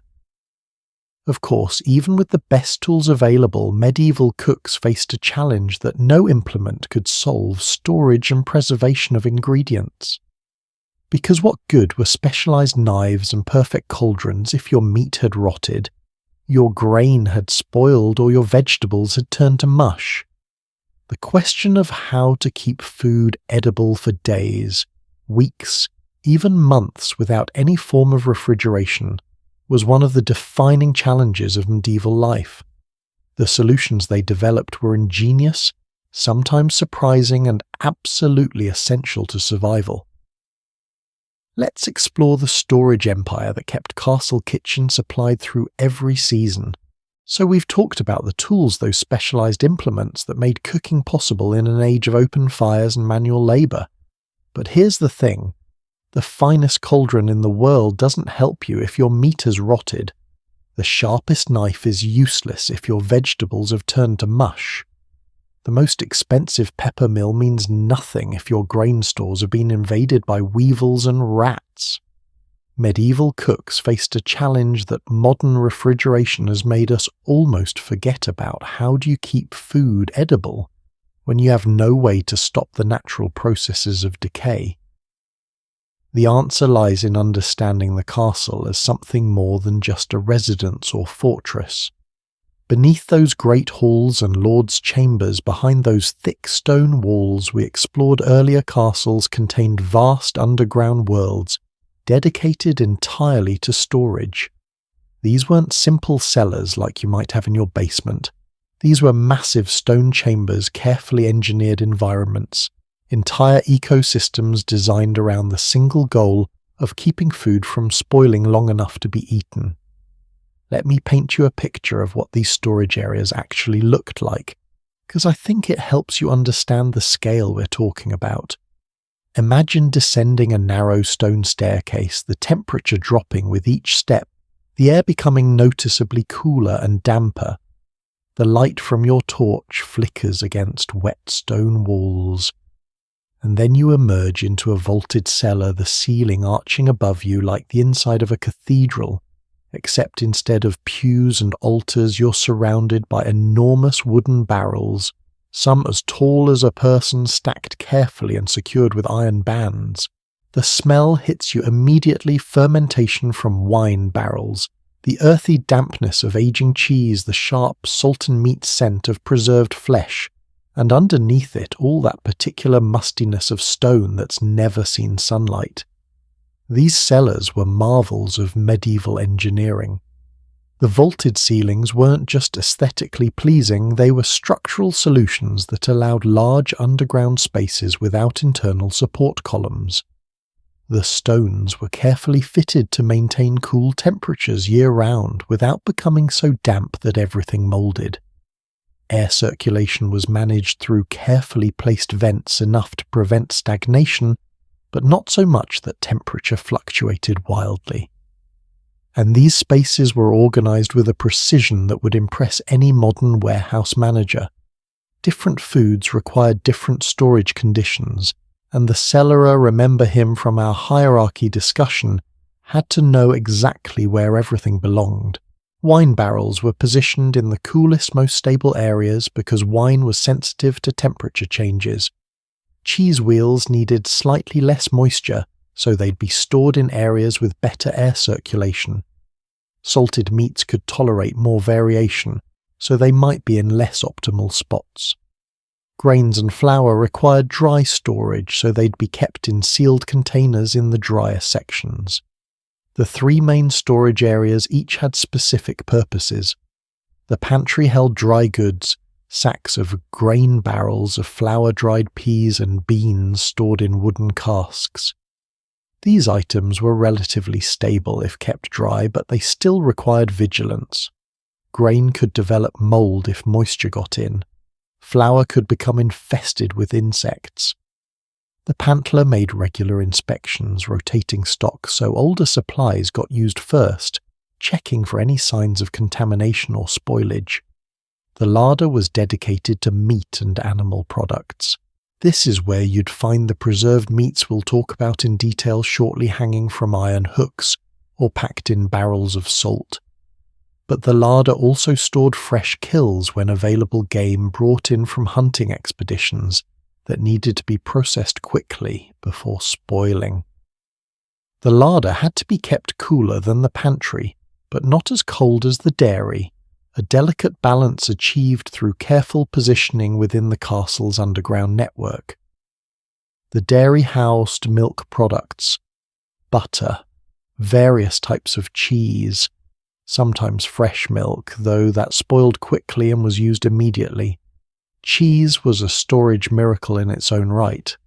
By converting milk, which would sour within hours, into cheese which could last for months or even years, medieval people had discovered a way to preserve summer's abundance for winter's scarcity. Some cheeses were aged deliberately, developing stronger flavors over time. Others were meant to be eaten relatively fresh. The dairy worker needed to know which was which and monitor the aging process carefully. Now let's talk about the quantities involved, because this is where the logistics become truly staggering. A large castle feeding 50 to 100 people daily needed to store enough food to last through seasons when fresh supplies weren't available. How much food is that? Well, consider that an active adult male doing physical labour, which most castle residents were, might consume 3,000 calories daily or more. For 50 people, that's 150,000 calories every single day. Over a 6-month winter, that's approximately 27 million calories that need to be stored in some form. Let me give you some specific numbers from historical records. When preparing for a 2-day banquet, the cookbook we mentioned earlier by Mestre Chicard recommended having available, among many other things, 100 sheep, 100 pigs, substantial quantities of beef, dozens of different fish and birds, hundreds of eggs, massive amounts of grain for bread, and we haven't even gotten to the vegetables, fruits, spices and specialty items. That's for 2 days. Now multiply that by 180 days for a full winter, and you start to see the scale of storage required. Grain storage alone required enormous space. A single person might eat a pound of bread daily, which required roughly a pound of flour, which came from a bit more than a pound of grain once you account for milling losses. For a household of 60 people over 6 months, you're talking about 16,000 pounds of grain. 8 tons. Where do you put 8 tons of grain? In massive granaries, usually separate buildings with raised floors to prevent moisture from seeping up, and thick walls to maintain stable temperatures. But storing the food was only half the challenge. The real art was in preservation, in transforming perishable ingredients into forms that would last. And medieval cooks had developed an impressive array of techniques, each suited to different types of food and different lengths of storage time. Salting was the foundation of everything. Salt drew moisture out of food through osmosis, creating an environment where bacteria couldn't thrive. But there was immense skill involved in salting properly. Too little salt and the meat would spoil anyway. Too much, and it became inedibly tough and salty. Different cuts of meat required different approaches. Thin cuts could be dry salted, rubbed with salt and left to cure. Thicker cuts needed to be immersed in brine, a solution of salt dissolved in water for days or weeks. Large castles maintained enormous vats specifically for salting meat. Picture wooden barrels easily 6 feet tall and 3 feet in diameter, filled with layers of meat and salt. A pig would be butchered, cut into manageable pieces, and each piece would be laid in the barrel with a thick coating of salt. Then another layer of meat, another layer of salt, building up until the barrel was full. The salt at the bottom would eventually become saturated with liquid drawn from the meat, creating brine that helped preserve the lower layers. The quality of salt mattered enormously. The finest salt was imported from coastal regions where it was produced through solar evaporation of seawater. This salt was relatively pure, consisting mostly of sodium chloride without many other minerals. Cheaper salt might contain impurities that affected the taste of preserved meat, or didn't preserve as effectively. Wealthy households paid premium prices for quality salt, because they understood it made a difference in how long their meat lasted and how good it tasted when eventually cooked. But here's something fascinating: the salting process was carefully regulated, and the person in charge, sometimes called a larderer in large households, had to understand the science even if he couldn't explain it in modern terms. He knew that meat salted in late autumn when temperatures were cool kept better than meat salted in early autumn when it might still be warm. He knew that pork required different treatment than beef. He knew that organs like livers couldn't be preserved as long as muscle meat. This was empirical knowledge built up over generations, refined through trial and error, passed down from master to apprentice. Smoking added another dimension to preservation.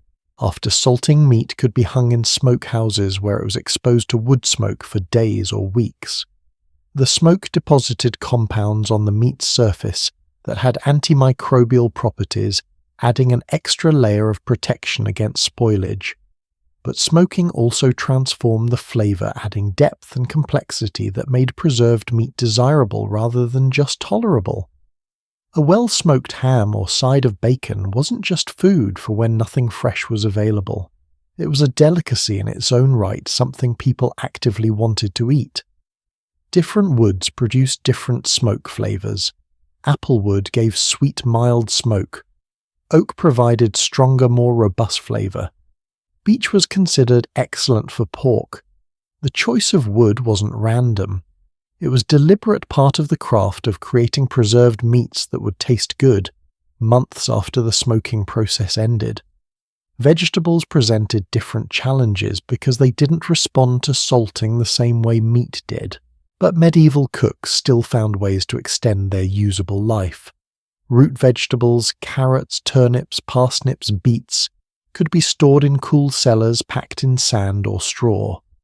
The sand or straw absorbed excess moisture and prevented the vegetables from touching each other, which reduced rot spreading from one to another. Properly stored root vegetables could last several months. Cabbage could be fermented into what we'd recognize as sauerkraut, though they didn't call it that. The fermentation process, created by naturally occurring bacteria, produced acids that preserved the cabbage while also creating new flavors, and though they didn't know it, beneficial probiotics. Fermented vegetables were a crucial source of nutrients during winter months when fresh produce was unavailable. Onions and garlic could be dried and braided into long ropes that hung from kitchen rafters. The drying process concentrated their flavors while removing moisture that bacteria needed to grow. A well-dried onion could last through an entire winter, gradually becoming more pungent but remaining perfectly usable. Fruits offered their own preservation opportunities. Apples, if carefully selected for varieties that stored well and kept in cool, dark cellars, could last for months. Medieval people understood that one rotting apple could indeed spoil the whole barrel, so they inspected stored fruit regularly, removing any that showed signs of decay. Pears required more careful handling because they bruised easily, but they too could be stored for reasonable periods under the right conditions. For longer-term preservation, fruits could be dried. Plums became prunes, grapes became raisins, apples could be sliced thin and dried until they were leathery but still edible. This required either sun-drying in warm climates or careful drying near kitchen fires in cooler regions. The process concentrated sugars, making dried fruits intensely sweet, and providing concentrated calories that were valuable during lean times. Honey preservation was particularly interesting. Fruit could be completely submerged in honey, which was naturally antibacterial. The honey's high sugar content drew water out of any bacteria or mold that tried to grow, essentially mummifying them before they could cause spoilage. Fruit preserved in honey could last for a year or more. When you wanted to use it, you'd simply scoop out what you needed, rinse off the honey, and cook with the fruit. The honey itself could be reused multiple times, gaining flavour from the fruit it had preserved. As the 14th century progressed and sugar became more available, though still expensive, some wealthy households began making sugar preserves.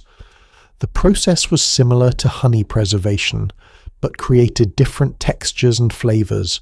Fruits would be boiled in concentrated sugar solutions until they candied, becoming almost like confections. These weren't just preserved foods. They were luxuries treats served at the end of elaborate meals to demonstrate the host's sophistication and resources.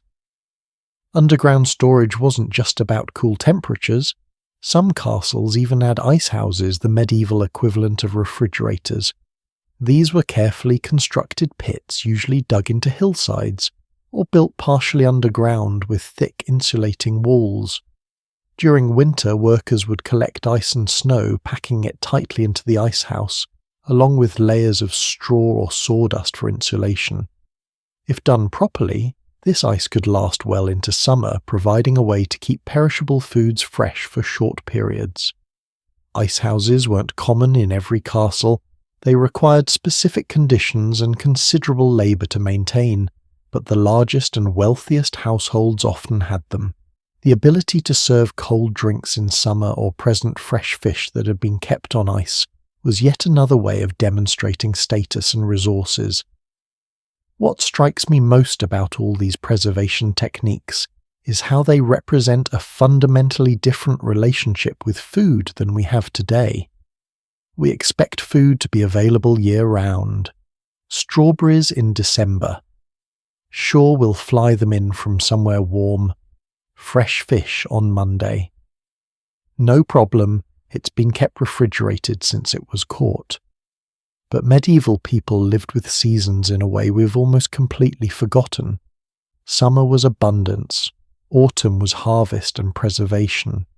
Winter was making do with what you'd saved.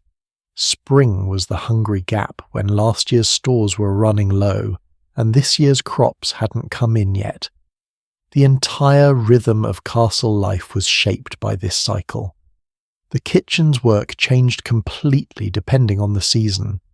Summer meant processing fresh ingredients, preparing them for storage. Autumn was the great preservation push when everyone worked frantically to ensure enough food would last through winter. Winter meant living off preserved foods, carefully rationing stores to make them stretch. Spring meant getting creative with the dregs of what remained while eagerly anticipating fresh foods to come. And there was genuine anxiety in this system. A failed harvest could mean starvation. Spoiled stores could leave a household hungry with months to go until new supplies arrived. Castle administrators worried constantly about food security, and for good reason. The elaborate storage systems we've discussed weren't luxuries. They were necessities, the difference between survival and disaster. But these same constraints also created appreciation. When fresh strawberries appeared in late spring after months of preserved foods, it wasn't just nice. It was a revelation, a reminder of how good fresh fruit tasted, a sign that the lean times were ending. The first new bread made from the current harvest grain was celebrated. The first fresh meat from newly born livestock was an occasion. Seasonality created a calendar of anticipation and gratitude that we've lost in our world of constant availability. I think there's something worth reclaiming in that mindset.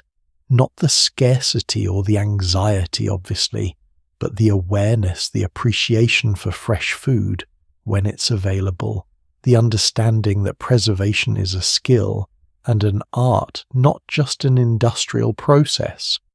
When you make your own jam or pickle your own vegetables, you're connecting with practices that kept people alive for thousands of years. There's meaning in that connection. Now, all of this storage and preservation All of these underground chambers and preservation techniques, they all existed to serve a single purpose: feeding the household. Every single day, reliably, adequately, and managing that daily challenge, coordinating fresh ingredients with preserved stores, balancing nutrition with variety, handling unexpected guests or shortfalls, that was perhaps the master cook's greatest skill. Let's explore exactly how medieval kitchens fed dozens of people day after day without the conveniences we take for granted. You know what's truly remarkable about salt? It's the only rock we eat. Think about that for a second.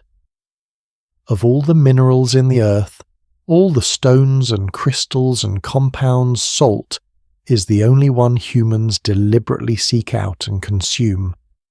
And in the medieval world, salt wasn't just seasoning. It was survival itself, the thin line between feast and famine, between a full belly in February and starvation before spring arrived. The medieval obsession with salt makes perfect sense once you understand what life was like without refrigeration. Imagine you've just slaughtered a pig. This is a big event, a serious commitment, because pigs were valuable. You fed this animal for months, maybe a year, investing resources in keeping it alive. And now you've killed it, and you've got hundreds of pounds of meat that in warm weather will start to spoil within hours. Within days, even in cool weather. You can't eat a whole pig fast enough to prevent waste. You can't just throw it in the freezer. So what do? You salt it. You transform perishable meat into something that can last for months, maybe even a year if done properly. And this transformation, this preservation magic, was so important to medieval life that entire economic systems were built around salt production and trade. Wars were fought over salt mines. Trade routes were established specifically to move salt from producing regions to areas that needed it. The word salary comes from the Latin for salt because Roman soldiers were sometimes paid in salt, or given allowances to buy it. That's how valuable it was. Let me walk you through what actually happened in a medieval castle when it was time to preserve meat, because the process was both simple and incredibly nuanced. Let's say it's late autumn, November maybe, and the decision has been made to slaughter some of the livestock before winter truly sets in. Why autumn? Because feeding animals through winter was expensive and difficult. Livestock needed hay, grain, shelter. It made economic sense to slaughter most animals in autumn, preserving their meat to eat through the cold months, keeping only breeding stock and essential working animals alive until spring. The slaughter happens and suddenly the castle has fresh meat in quantities that must be dealt with immediately.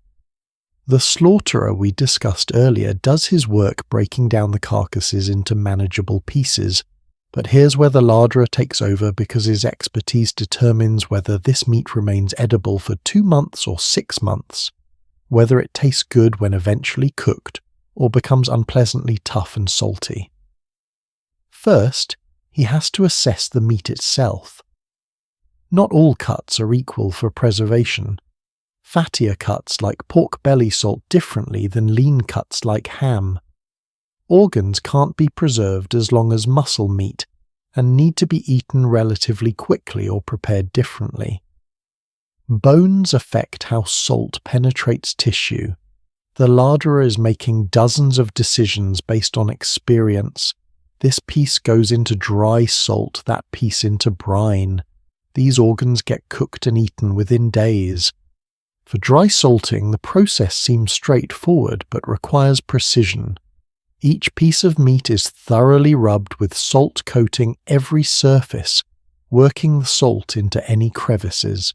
The salt draws moisture out of the meat through osmosis, creating an environment hostile to the bacteria that cause spoilage. But the meat can't just be left in a pile. It needs to be arranged carefully, often in wooden troughs, or on tables with slight inclines so liquid can drain away. As moisture leaves the meat, it carries some salt with it. so the pieces need to be resalted periodically, sometimes daily for the first week. The amount of salt matters enormously. Too little, and bacteria survive in insufficiently salted areas, causing spoilage that can spread through the entire piece. Too much, and the meat becomes so salty, it's nearly inedible even after soaking and cooking. Medieval cooks didn't have precise measuring tools the way we do, so they relied on experience and touch. A skilled larderer knew how a properly salted piece of meat should feel, how much salt should remain on the surface, versus being absorbed, when to add more and when to stop. Brine preservation offered different advantages. Large pieces of meat, whole hams for instance, were often submerged in barrels of brine, a saturated salt solution. The brine had to be strong enough to preserve, but not so strong it made the meat inedible. Medieval cooks tested brine strength in clever ways. One method involved floating an egg in the brine. If the egg floated high, the brine was strong enough. If it sank, more salt was needed. This wasn't just superstition. It was applied physics using the density of the egg to measure the salinity of the solution. Meat in brine needed monitoring. The brine could become contaminated, developing off flavors, or even dangerous bacteria if not maintained properly. It needed to be stirred occasionally to ensure even distribution of salt. The temperature of the storage area mattered. Too warm and even brined meat could spoil. The larderer made regular checks, sometimes daily, smelling the brine, examining the meat, looking for any signs of problems. Here's a detail that brings the whole process to life. Different types of salt produced different results.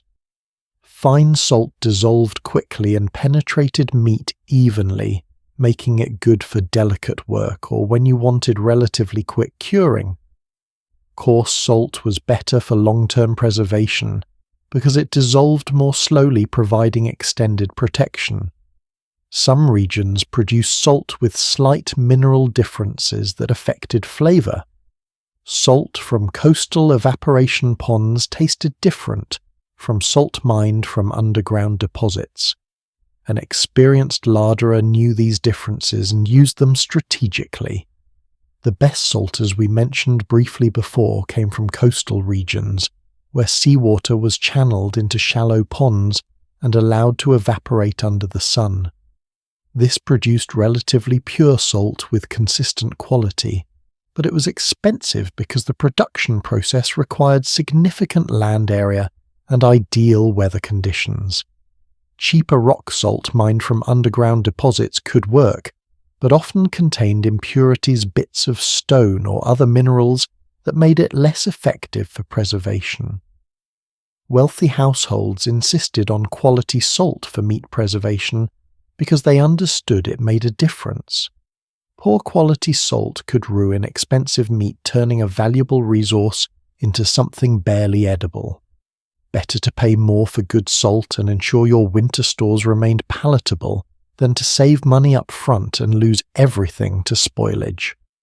Now let's talk about smoking, because this took preservation to another level entirely. Salted meat was edible and would keep for months, but it wasn't particularly exciting. Smoking transformed preserved meat into something people actually wanted to eat, something that had its own appeal beyond just being available when fresh meat wasn't. The smoking process usually began after meat had been salted for a period, sometimes days, sometimes weeks, depending on the cut and the intended final product. The salted meat was rinsed to remove surface salt, then hung in smoke houses, separate buildings or chambers where fires produced constant smoke without much heat. This is important. Smoking for preservation is a cool process. You want smoke, not heat. Too much heat, and you're cooking the meat, which changes the preservation chemistry and the final texture. Different woods produced remarkably different smoke characteristics.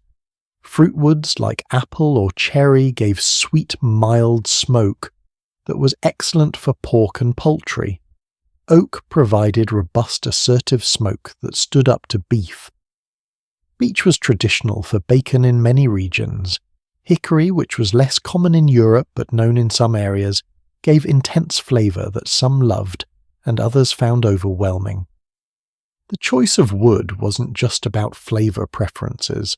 Different woods burned at different rates produced different amounts of smoke and deposited different compounds on the meat. A skilled smoker understood these variables and adjusted his fires accordingly. He might mix woods using oak for base smoke and adding apple wood for finishing touches. He might change woods partway through the process to build layers of flavour. The smoking duration depended on what you wanted to achieve. Light smoking, maybe just a few days, added flavour and a bit of extra preservation, but the meat still needed to be eaten relatively soon. Heavy smoking, which could last weeks with constant smoke exposure, created products that could last for months and had intense concentrated flavours that some found almost overwhelming but others prized. Have you ever wondered why bacon tastes the way it does? Why smoked ham has that distinctive flavour that's so different from fresh pork? You're tasting the results of preservation techniques developed over centuries, refined through countless experiments perfected by people who had no choice but to get it right, because their winter survival depended on it. The smoke itself contained hundreds of chemical compounds, some antimicrobial, some antioxidant, all contributing to preservation and flavour. Medieval people didn't understand the chemistry, but they understood the results. They knew smoked meat kept longer than just salted meat. They knew it tasted better. They knew how to control the process to get the outcomes they wanted. And here's something I find particularly interesting: smoking created social distinctions. The quality of your smoked meat depended on your resources. Wealthy households could afford the time and space to smoke meat properly using good woods, taking weeks to develop ideal flavours. Poor families might smoke meat quickly with whatever wood was available, creating edible but less refined results. You could literally taste class differences in preserved meat. Some castles had multiple smokehouses, one for pork, one for beef, one for fish, because different products required different conditions. Fish smoking was an art unto itself, needing gentler smoke and more careful timing than meat. A fish smoked too long became dry and unpleasant. A fish undersmoked spoiled quickly. The fish smoker needed different skills than the meat smoker, and in large households these might be separate positions entirely. Drying was another crucial preservation method, especially for fish in coastal regions and for some types of meat. Air drying worked through simple dehydration. Hang a piece of fish or thin strips of meat in a cool, breezy location, and moisture gradually evaporates, leaving behind concentrated protein and flavour that bacteria can't easily colonize because there's not enough water to support their growth. Scandinavian regions became famous for dried cod, which was traded throughout Europe. The cold, dry climate was perfect for air-drying fish, producing a product that was rock-hard when fully dried, but could be rehydrated and cooked months later. It wasn't fresh fish, obviously, but it was protein, it was nutrition, and it was available when fresh fish wasn't. The medieval world also practiced combination preservation, using multiple techniques to maximize shelf life. Meat might be salted, then smoked, then also kept in a cool cellar. Fish might be salted and dried. Vegetables might be pickled in brine and also stored underground. Each additional preservation method added insurance, another barrier against spoilage. What fascinates me about all these techniques is how they represent accumulated knowledge. No single person invented meat preservation. It emerged over centuries, maybe millennia, from countless small discoveries and refinements. Someone noticed that meat kept near a smoky fire lasted longer. Someone else figured out that certain woods worked better than others. Someone realized that the brine strength mattered. Someone developed the egg floating test to check salinity. All of this knowledge was passed down through generations, father to son, master to apprentice, becoming part of the cultural inheritance that made survival possible. And there was artistry in it too. A master larderer took pride in his work. His smoked hams were recognizable by their color, their texture, their flavor. His salted beef could be distinguished from someone else's by subtle differences in cure and seasoning. This wasn't just mechanical food processing. It was craft skill, something worth doing well for its own sake. The economics of preservation shaped entire regional cuisines. Areas with good salt sources developed robust preserving cultures. Coastal regions with access to both salt and fish became centers of preserved seafood production. Inland areas with excellent smokehouses traded their smoked meats for coastal salt fish. We think of regional cuisines as being about local ingredients, and they are, but they're also about local preservation techniques, about what people learned to keep through seasons when fresh food wasn't available. Modern food preservation, canning and freezing and refrigeration has made life immeasurably easier and safer. We've virtually eliminated food-borne illness from improperly preserved foods. We can eat a more varied diet year-round than any medieval noble could have imagined. But we've also lost something in the process. We've lost the knowledge of how to preserve food ourselves, the skills that were once essential survival tools. We've lost the appreciation for how clever these old techniques were, how much thought and observation went into developing them. There's a quiet satisfaction in making your own bacon, curing your own salmon, smoking your own cheese. You're not doing it because you have to. You're doing it because there's meaning in the connection to these old ways, because the results taste different and often better than industrial products, because it's pleasant to know you could feed yourself even if the grocery store's closed. That knowledge, that capability, it changes how you think about food. As we've explored preservation, we've seen how medieval people extended summer's abundance into winter's scarcity, how they transformed perishable ingredients into stable stores that could last for months. But preservation was only part of the equation. All these stored foods, all these salted meats and dried vegetables and wheels of aging cheese, they existed to serve a fundamental purpose, feeding everyone in the castle every single day, reliably and adequately. Managing that daily challenge required a level of planning and coordination that might surprise you. Let's see how medieval kitchens turned preserved stores and fresh ingredients into actual meals for dozens of hungry people. There's something almost magical about the way medieval people thought about spices. Today we shake pepper onto our eggs without a second thought, maybe sprinkle some cinnamon into our coffee, grab a jar of cumin from the grocery store for a few dollars. It's mundane every day, no big deal. But in the 14th century, spices were power. They were wealth. They were medicine, mysticism, and social currency, all ground into tiny fragments that could transform not just the taste of food, but the entire meaning of a meal. And understanding how medieval cooks used spices and why they used them the way they did opens a window into a worldview so different from ours that it can feel almost alien.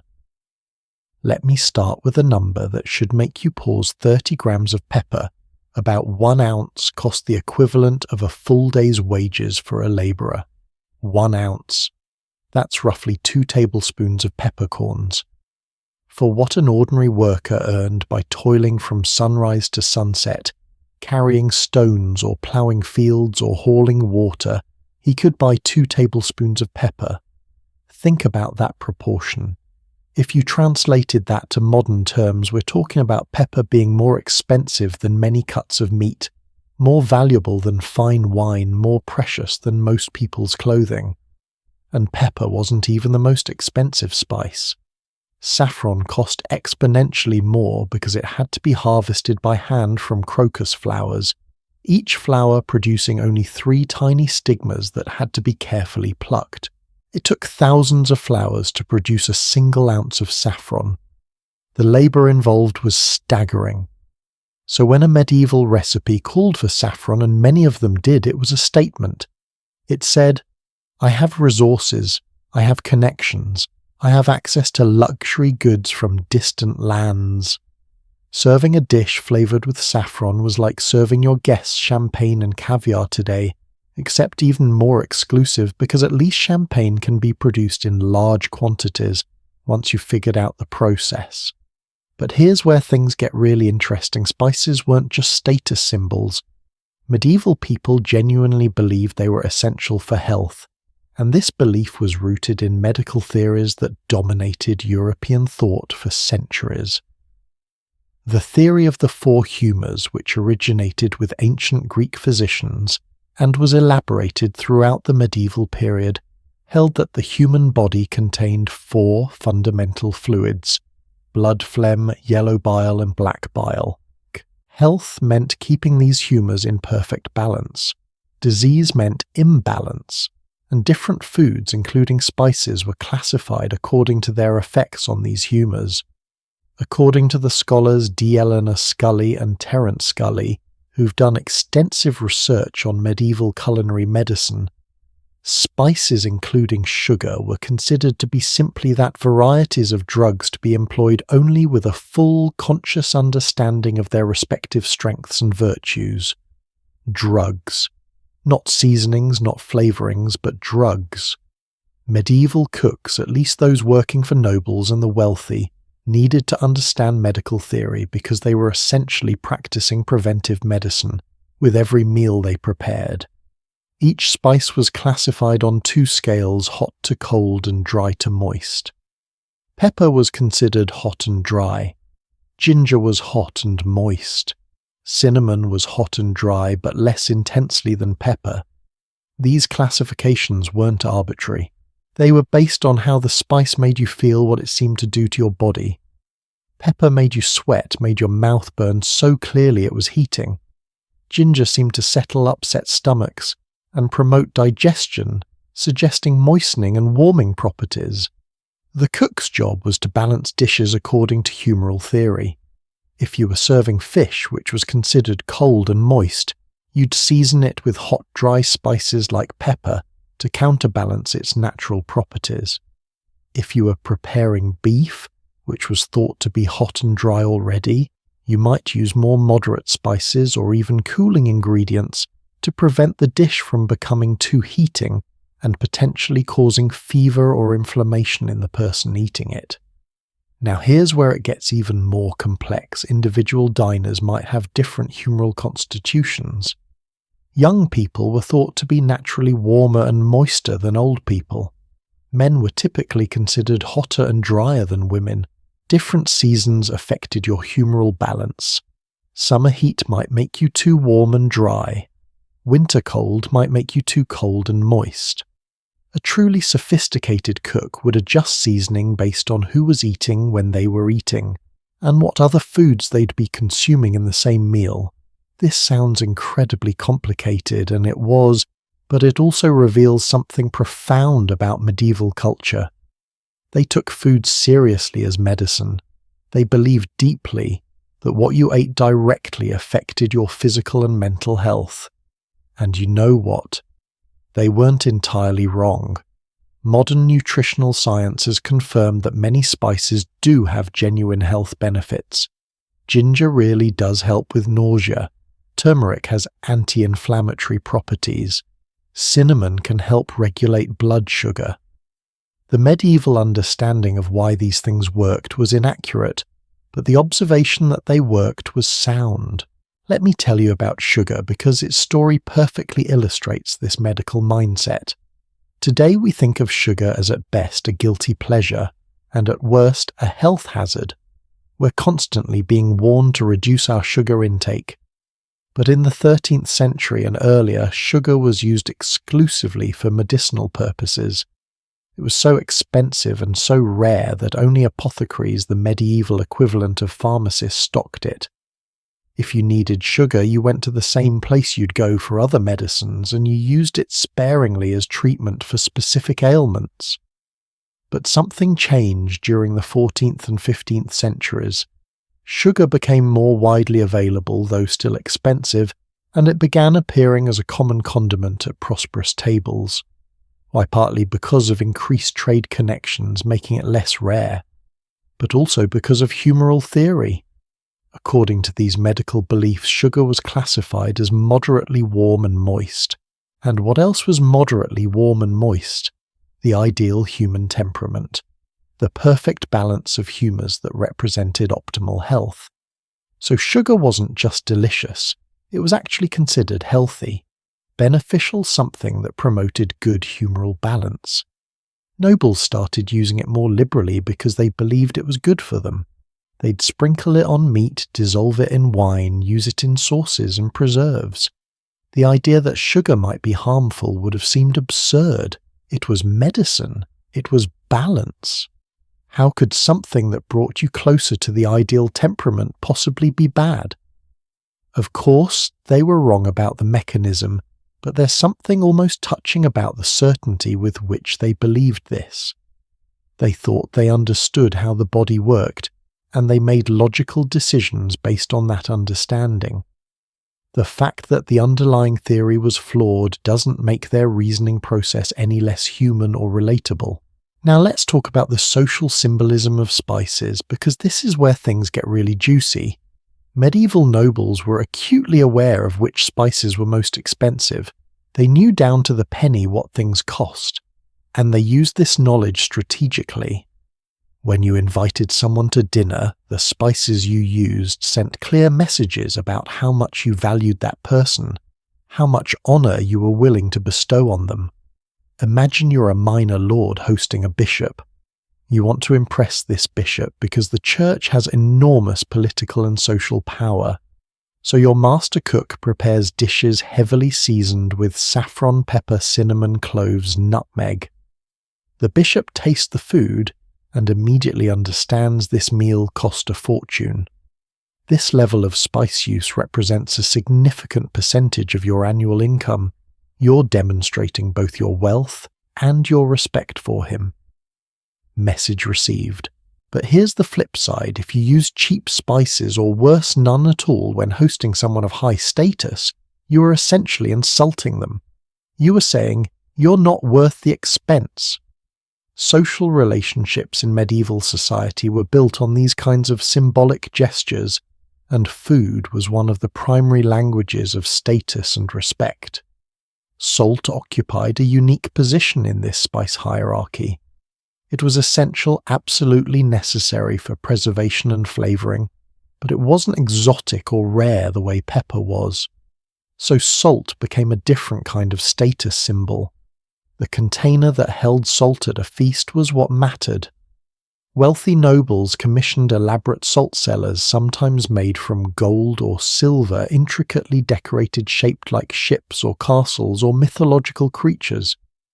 These weren't just functional items. They were art pieces, displays of wealth and taste. And here's a detail that I absolutely love. There was an actual phrase in medieval culture about sitting above the salt, or below the salt. The lord's table would have an elaborate salt cellar placed at a specific point.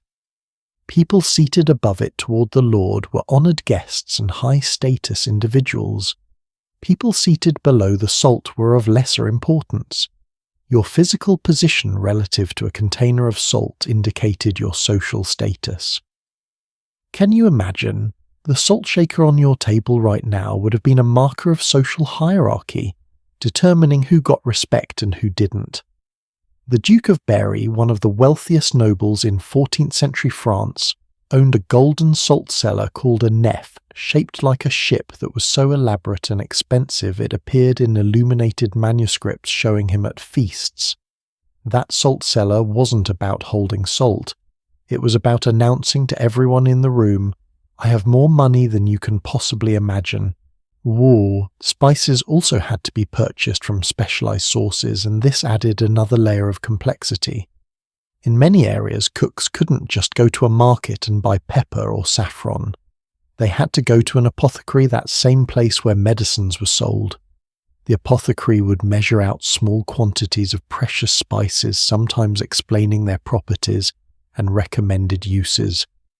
This reinforced the connection between spices and medicine. You were buying them from someone who understood drugs and healing, not just from a random merchant.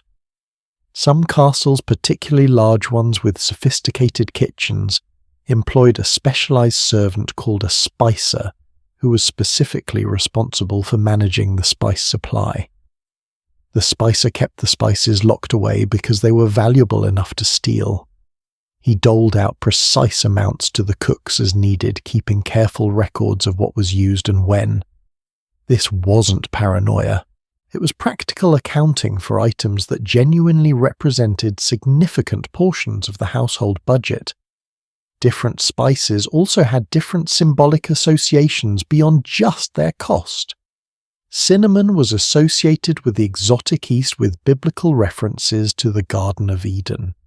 Cloves were believed to have special properties related to memory and mental clarity. Nutmeg was sometimes thought to be an aphrodisiac. These symbolic meanings layered onto the medical theories and the status implications, creating a rich tapestry of significance around what might seem like simple seasonings. And here's something that surprised me when I first learned it. Medieval people could actually taste the difference between high-quality and low-quality spices much more readily than most modern people can.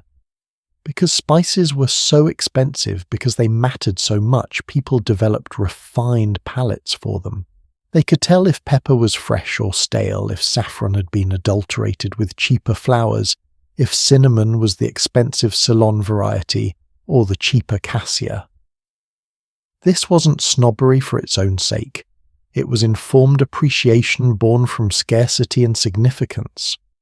Think about how this shaped the master cook's expertise. He needed to know not just how flavors combined, but the entire web of meaning surrounding each spice. He needed to understand medical theory well enough to balance humors. He needed to know market prices so he could use expensive spices strategically where they'd be most noticed and appreciated. He needed to recognize quality so the Lord wasn't cheated by dishonest merchants. He needed to understand symbolic associations so dishes conveyed appropriate messages. This wasn't just cooking. This was diplomacy, medicine, economics, and art all rolled into one. The international trade networks that supplied these spices were themselves remarkable. Pepper came from India, traveling thousands of miles overland and by sea. Cinnamon came from Ceylon, modern-day Sri Lanka. Cloves and nutmeg came from the Spice Islands in what's now Indonesia. Saffron was cultivated in various Mediterranean regions. Each spice had its own trade route, its own chain of merchants and transporters, its own risks and challenges. Wars could disrupt spice supplies. Storms could sink ships carrying precious cargo. Political changes could close trade routes entirely. When spices arrived at European ports, they'd already changed hands multiple times, with each intermediary adding markup. By the time they reached a castle kitchen in England or France, they'd travelled farther than most people in that kitchen would travel in their entire lives. Holding a peppercorn in your hand meant holding something that had crossed deserts, sailed seas, passed through dozens of different cultures and languages. There was genuine wonder in that. I think one of the saddest transformations in our modern relationship with food is how we've lost that sense of wonder about spices. We have access to flavors from around the world available cheaply and conveniently, and we barely notice. We don't think about the cinnamon in our coffee as a miracle of global trade. We don't appreciate pepper as a luxury that our ancestors would have treasured. Abundance has bred indifference. But maybe there's something we can reclaim from the medieval attitude. Not the medical theories, those were genuinely incorrect, but the intentionality, the mindfulness about what we put in our food and why. Medieval cooks thought carefully about every pinch of spice, considering its effects, its meanings, its costs. They treated seasoning as a serious decision rather than a casual afterthought. What if we approached our own cooking with even a fraction of that thoughtfulness? And there's also something to be said for their understanding that food is about more than just nutrition. It's about showing care, demonstrating respect, creating experiences that matter.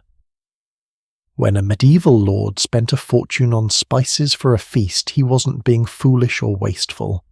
He was investing in relationships, in reputation, in the social fabric that held his world together. The food meant something beyond the meal itself. As we move forward in understanding these medieval kitchens with their complex hierarchies and their precious spices and their sophisticated preservation techniques, we're going to explore one more crucial element, the daily challenge of feeding everyone. Because all the spices in the world, all the elaborate theories and expensive ingredients, all the specialized tools and skilled workers, they all came together with a single fundamental purpose. People needed to eat, every single day, dozens of them, sometimes hundreds, and making that happen consistently, reliably, efficiently was perhaps the most impressive achievement of the medieval castle kitchen. Let's see exactly how they managed it. Here's a question that keeps me up at night sometimes. How did they do it? How did a medieval kitchen staff working with open fires and manual labor manage to feed 50, 60, sometimes over 100 people twice a day, every single day for years on end without ever running out of food or having a complete breakdown? The logistics alone are mind-boggling when you really think about them.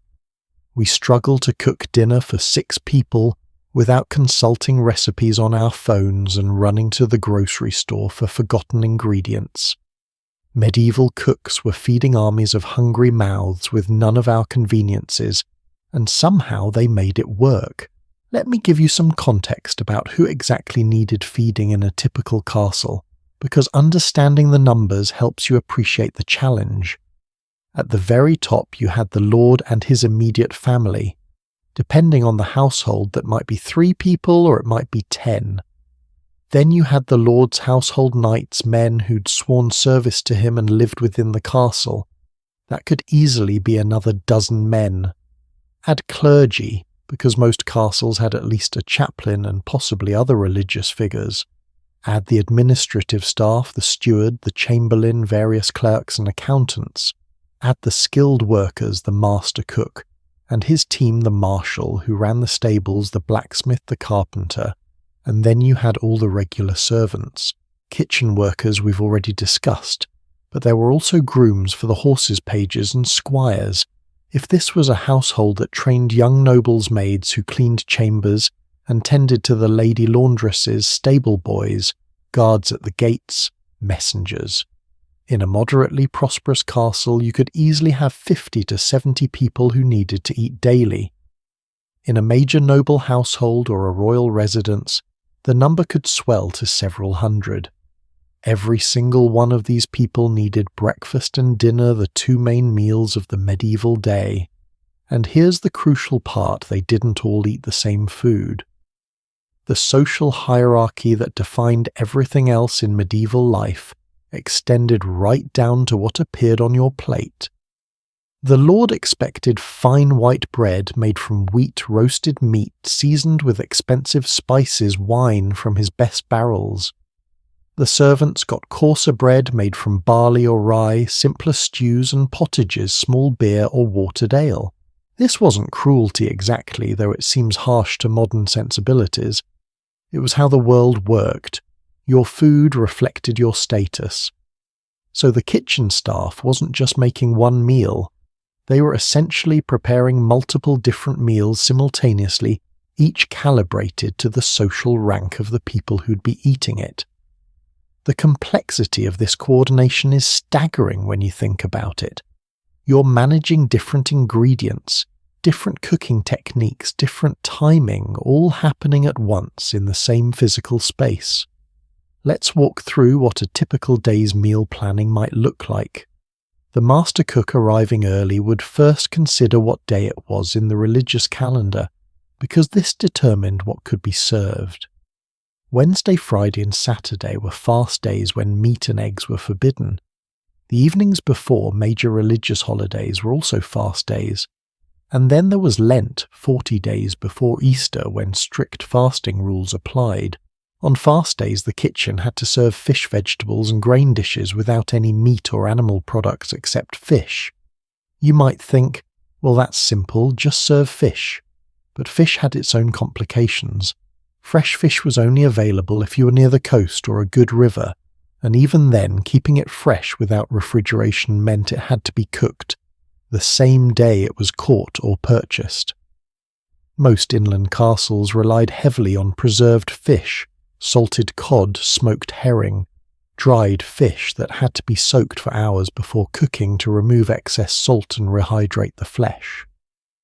These preserved fish could be less expensive than fresh meat, but preparing them well required skill. Badly prepared salt fish was tough, overly salty, unpleasant to eat. Good cooks knew how to soak it properly, how to season it to balance the salt, how to cook it so it remained tender. On non-fast days, meat was the centerpiece of noble meals, and this created its own planning challenges. What meat was available, if it was hunting season, and the Lord's huntsman had brought in fresh game deer or boar or wild birds, then the kitchen might feature roasted venison or spit-roasted boar for the high table, but you couldn't count on fresh game being available consistently. Most days, the kitchen relied on a combination of domestically raised animals and preserved meats from the stores we discussed earlier. Pork was the most common meat for regular consumption, because pigs were efficient to raise. They didn't need much space or attention, they'd eat almost anything, including kitchen scraps, and they produced a lot of meat relative to their upkeep. A castle that kept pigs could slaughter them as needed throughout the year, providing fresh pork regularly. Chickens served a similar purpose, providing both meat and eggs, though eggs were forbidden on fast days, so their utility was limited during Lent and weekly fast days. Beef was less common for regular meals because cattle were valuable as working animals and dairy producers. You didn't casually slaughter a good plough ox just because you wanted beef for dinner. Cattle that were slaughtered were usually old animals no longer able to work, which meant tougher meat that required longer, slower cooking to become tender. Mutton and lamb were more common in regions with strong wool industries where sheep were raised primarily for wool, but also provided meat as a secondary product. The master cook would assess what was available both fresh and from the stores and plan accordingly. Let's say it's a Tuesday in late autumn, not a fast day, and the kitchen has access to fresh pork from a recently slaughtered pig, some preserved beef from the seller's chickens for the higher status diners, and the usual stores of grains, vegetables and spices. He might plan roasted pork for the Lord's table, stewed beef for the household knights, and upper servants' chicken for any special guests, and a hearty pottage made from grain and vegetables for the lower servants. But planning the menu was only the beginning. Next came procurement, making sure all the necessary ingredients were actually available. Some things could be taken from stores, preserved meats grain for bread, dried peas, or beans, onions, and garlic from the rafters, spices from the locked spice chest. Other things needed to be obtained fresh that day. The castle gardens, if it was the growing season, could provide fresh vegetables and herbs.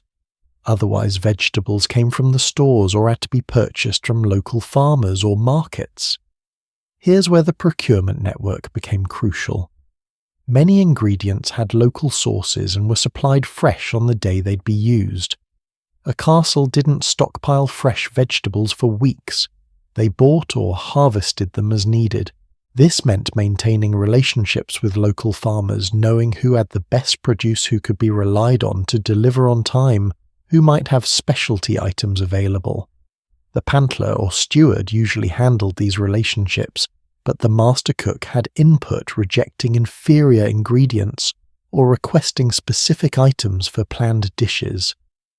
For special occasions or when particular ingredients weren't available locally, procurement could become much more complex.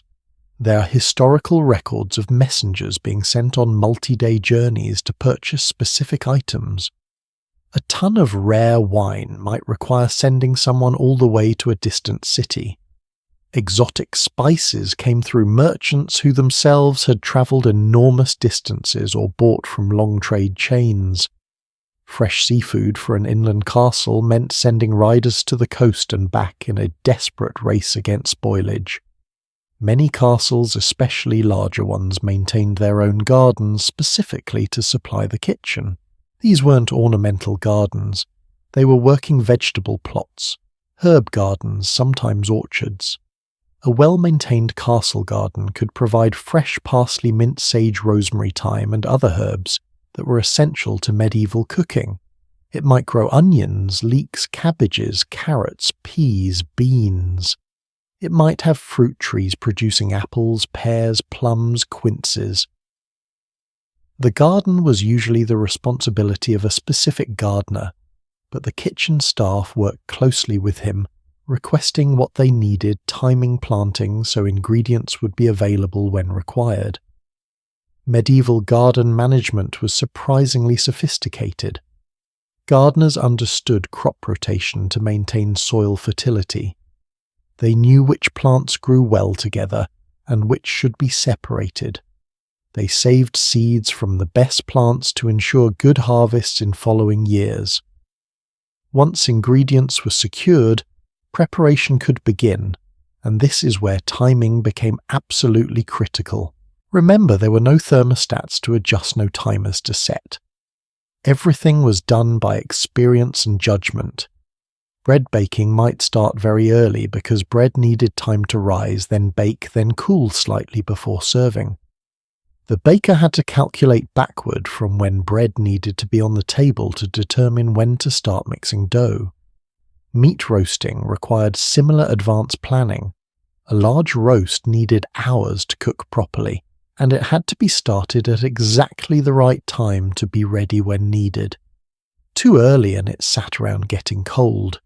Too late and hungry, nobles waited impatiently while the kitchen scrambled. The spit boys we discussed earlier might spend 3 or 4 hours turning a large roast, maintaining consistent rotation, basting it periodically with drippings to keep it moist and flavourful. Stews and potages were more forgiving in terms of timing, because they could simmer for extended periods without harm, but they still required attention. Ingredients had to be added in the right sequence. Tough meats went in early to give them time to become tender. Vegetables were added later so they didn't turn to mush. Seasonings were adjusted throughout cooking as flavours developed and concentrated. The coordination required to have everything ready at the same time is genuinely impressive. In a modern restaurant kitchen, the head chef calls out orders and coordinates timing, and that system descends directly from medieval castle kitchens. The master cook needed to know exactly what state each dish was in at any given moment, when the bread would be ready, how much longer the roast needed, whether the stew required more seasoning if the fish was cooked through. And all of this happened twice daily. Breakfast was usually lighter and simpler, but it still needed to appear at the expected time for dozens of people. Dinner, the main meal served around midday or early afternoon, was the major production. The timing mattered not just for food quality, but for the broader rhythm of castle life. The lord expected to eat at certain times. The household staff organised their work around meal times. Delays created ripple effects throughout the entire day's schedule. Portion control was another fascinating challenge. How much food should you prepare? Too little, and people went hungry, which was both a practical problem and a social embarrassment. Too much, and you wasted expensive resources. Medieval cooks developed surprisingly accurate intuitions about quantities. They knew roughly how much bread each person consumed, how much meat satisfied different appetites, how much pottage filled bowls for the lower servants. But quantities varied based on circumstances. Hard physical labour meant people ate more. Cold weather increased appetite. The presence of guests meant serving extra to demonstrate hospitality and abundance. The master cook had to factor in all these variables when planning amounts to prepare. Leftovers weren't really a problem in the way we think of them today. Any decent food that remained after meals was usually consumed by servants, or in some charitable households distributed to the poor who waited outside castle gates. Nothing was truly wasted because even the scraps had value. Bones went to make stock. Stale bread could be ground into breadcrumbs or soaked in liquid for other dishes. Fat was saved for cooking or making soap. Religious feast days and fast days created a particularly complex calendar that the kitchen had to navigate. Lent alone meant 40 days of fish and vegetables, which required planning weeks in advance to ensure adequate supplies of preserved fish and enough variety to keep meals interesting despite the restrictions. Other major feast days, Christmas, Easter, Pentecost Saints' days meant elaborate meals that might require special ingredients or extended preparation. One of the things I find most remarkable is how this system accommodated unexpected guests, which were common in an age when travel was slow and communication was difficult. Someone might arrive at your castle gates expecting hospitality, as was customary among nobles, and suddenly you had extra mouths to feed. The kitchen had to be able to scale up on short notice, drawing on stores to supplement what had been planned. Large noble households sometimes fed hundreds of people daily. The royal court, when in residence at a particular castle, might swell to over 1,000 people, all expecting appropriate meals. The logistics of feeding that many people are mind-boggling. You're essentially running a medieval version of a large cafeteria or restaurant, except your customers are demanding. Your resources are limited, and you can't just order more supplies from a distributor. Historical records from very large households give us glimpses of the scale involved. One account describes a major feast requiring multiple ovens, fired continuously, dozens of cooks and servants working in shifts procurement networks, stretching across entire regions to gather necessary ingredients. The coordination wasn't just kitchen work, it was project management, logistics, supply chain operations. And they did all of this day after day, year after year, without computers, without modern communication systems, without any of the tools we consider essential for large-scale food service. They relied on experience, on established routines, on clear hierarchies that meant everyone knew their role, on communication systems that were verbal and immediate rather than written and abstract.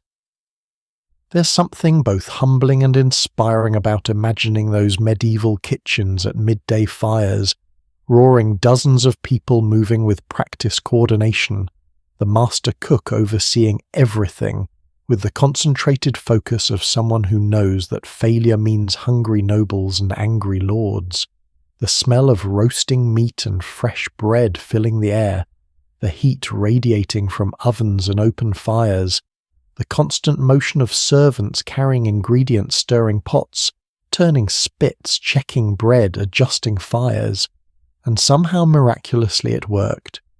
Bread appeared on tables, meat was carved and served, stews were ladled into bowls, beer flowed, people ate, were satisfied, and the whole cycle began again for the next meal. Understanding this daily rhythm, this relentless logistics challenge that medieval kitchens faced and met, gives us a new appreciation for the complexity of castle life. These weren't simple times or simple people. They were solving genuinely difficult problems with ingenuity and determination. But all this daily cooking, all this coordination of ingredients and timing and portioning it all, relied on techniques that had been refined over centuries. The actual methods of cooking, the ways fire was used to transform raw ingredients into finished dishes, these formed the foundation that made everything else possible. Let's explore the cooking techniques themselves. The art and science of turning meat, grain and vegetables into meals that satisfied everyone from the lord in his great hall to the scullion in the kitchen corner. There's a particular kind of knowledge that can only be gained through your hands, through doing something so many times that your body understands it in ways your mind can't quite articulate. Modern cooking has tried to eliminate this kind of knowledge, replacing it with precise temperatures and exact timings. Set your oven to 350 degrees, cook for 23 minutes, use a meat thermometer to check for an internal temperature of 165 degrees. Everything measured, everything controlled, everything predictable. But medieval cooks had none of that. They couldn't turn a dial to adjust heat. They couldn't set a timer. They couldn't check internal temperatures with a digital thermometer. Everything they knew about cooking came from experience, from observation, from developing an almost instinctive understanding of how fire and food interacted. And the remarkable thing is they were incredibly good at it. They produced food that satisfied demanding nobles, that impressed important guests, that kept entire households fed and reasonably happy, all without a single modern convenience. Let me take you inside the actual cooking process, because understanding how medieval cooks worked with fire reveals a kind of mastery that I think we've lost in our age of temperature-controlled ovens and induction cooktops. The foundation of everything was the open fire, and fire is fundamentally unpredictable. Wood burns at different rates depending on its moisture content, its density, how it's arranged. Flames rise and fall. Heat radiates unevenly. A medieval cook couldn't just set the temperature. They had to read the fire, understand its moods, adjust constantly to maintain the conditions each dish required. Spit roasting was perhaps the most iconic medieval cooking technique, and it was much more complex than you might imagine. The basic concept seems simple enough: skewer meat on a metal rod, suspend it over or near a fire, rotate it so all sides cook evenly. But execution required genuine skill and, honestly, a lot of physical endurance. Let's talk about roasting a boar, which was a centerpiece of many medieval feasts and shows you everything involved in large-scale spit roasting. A whole boar could easily weigh 150 pounds or more. That's not something you casually stick on a stick and spin around. First, the animal had to be properly prepared. Gutted, cleaned, sometimes stuffed with herbs or other meats, then secured onto a massive iron spit that might be 6 or 7 feet long and thick enough to support all that weight without bending. The spit was mounted on supports that held it at the right distance from the fire. Too close and the outside burned while the inside stayed raw. Too far, and it never cooked properly, just dried out slowly without developing the crispy, flavorful exterior that made roasted meat so desirable. Medieval cooks judged distance by experience and by holding their hands near the meat to feel the heat intensity. They'd adjust the spit supports, raising or lowering the meat, moving it closer or farther from flames, based on how things were progressing. And then came the rotation. Remember our spit boys from earlier. This was their moment, their hours and hours of arm-burning labour. The spit had to turn constantly, or at least very regularly, to ensure even cooking. Stop turning for too long, and one side burned while the other stayed underdone. But turning 150 pounds of meat on a long iron rod, even with the mechanical advantage of a handle, was exhausting work. Spit boys worked in shifts, sometimes trading off when their arms gave out, maintaining that steady rotation that was absolutely essential. They weren't just turning blindly, though. They had to watch the meat, looking for signs of how it was cooking. As fat rendered out, it dripped down into the fire, causing flare-ups that could scorch the surface. The boys had to be ready to pull the meat back temporarily. When flames got too intense, then move it closer again once things calmed down. They basted the roast periodically using long-handled brushes or ladles to coat it with its own drippings, or with a mixture of fat and seasonings. This basting kept the exterior moist, prevented it from drying out too much, and added flavour. How did they know when the meat was done? Not with a thermometer, that's for sure. They watched for the skin to crisp and brown, for juices running clear rather than pink, for the meat to shrink slightly on the spit. Experienced cooks could tell by the smell, by the sound of fat dripping, by pressing the meat with a finger to test its firmness. They developed an almost supernatural ability to judge doneness through these indirect signals. And here's something that really brings it home: spit roasting a whole boar could take 6, 7, even 8 hours.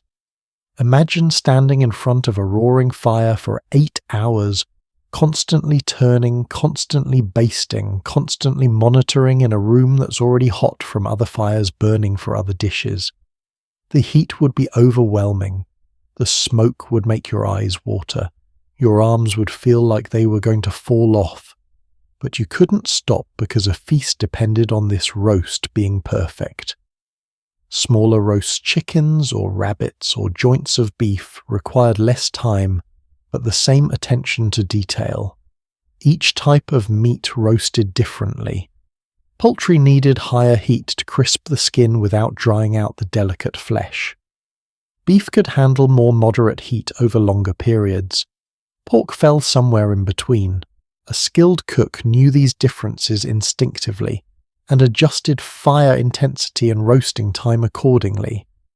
Boiling and stewing represented a completely different approach to cooking, one that was actually more common in medieval kitchens than roasting, because it was more forgiving and could feed more people with less effort. But don't let boiling fool you into thinking this was simple or crude. Medieval boiled and stewed dishes could be remarkably sophisticated.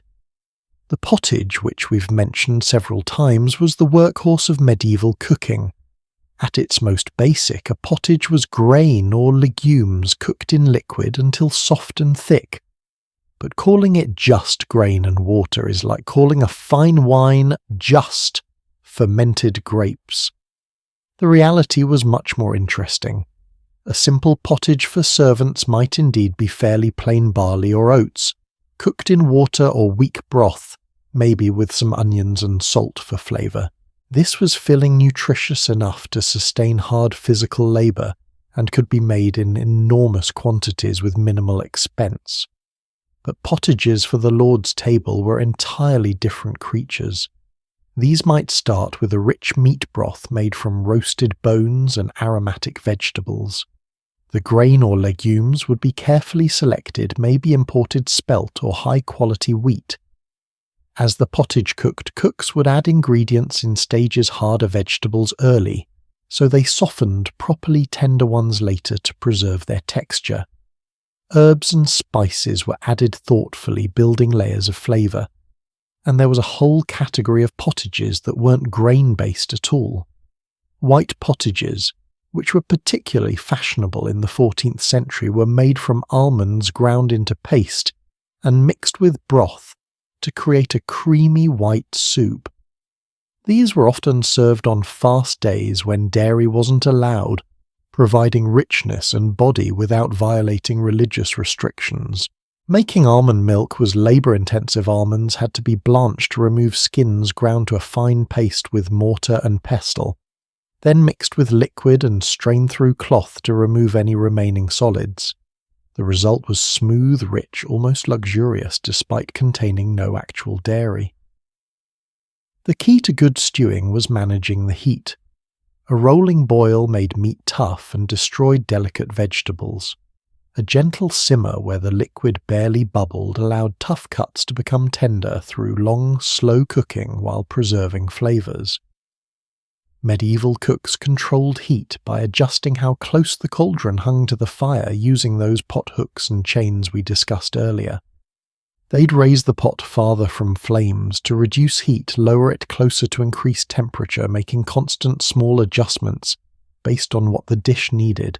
Frying was less common than roasting or boiling, partly because it required a fair amount of fat or oil, which was expensive, but it was definitely part of the medieval cook's repertoire. fritter small pieces of meat or vegetables dipped in batter and fried in hot fat appeared at noble tables regularly.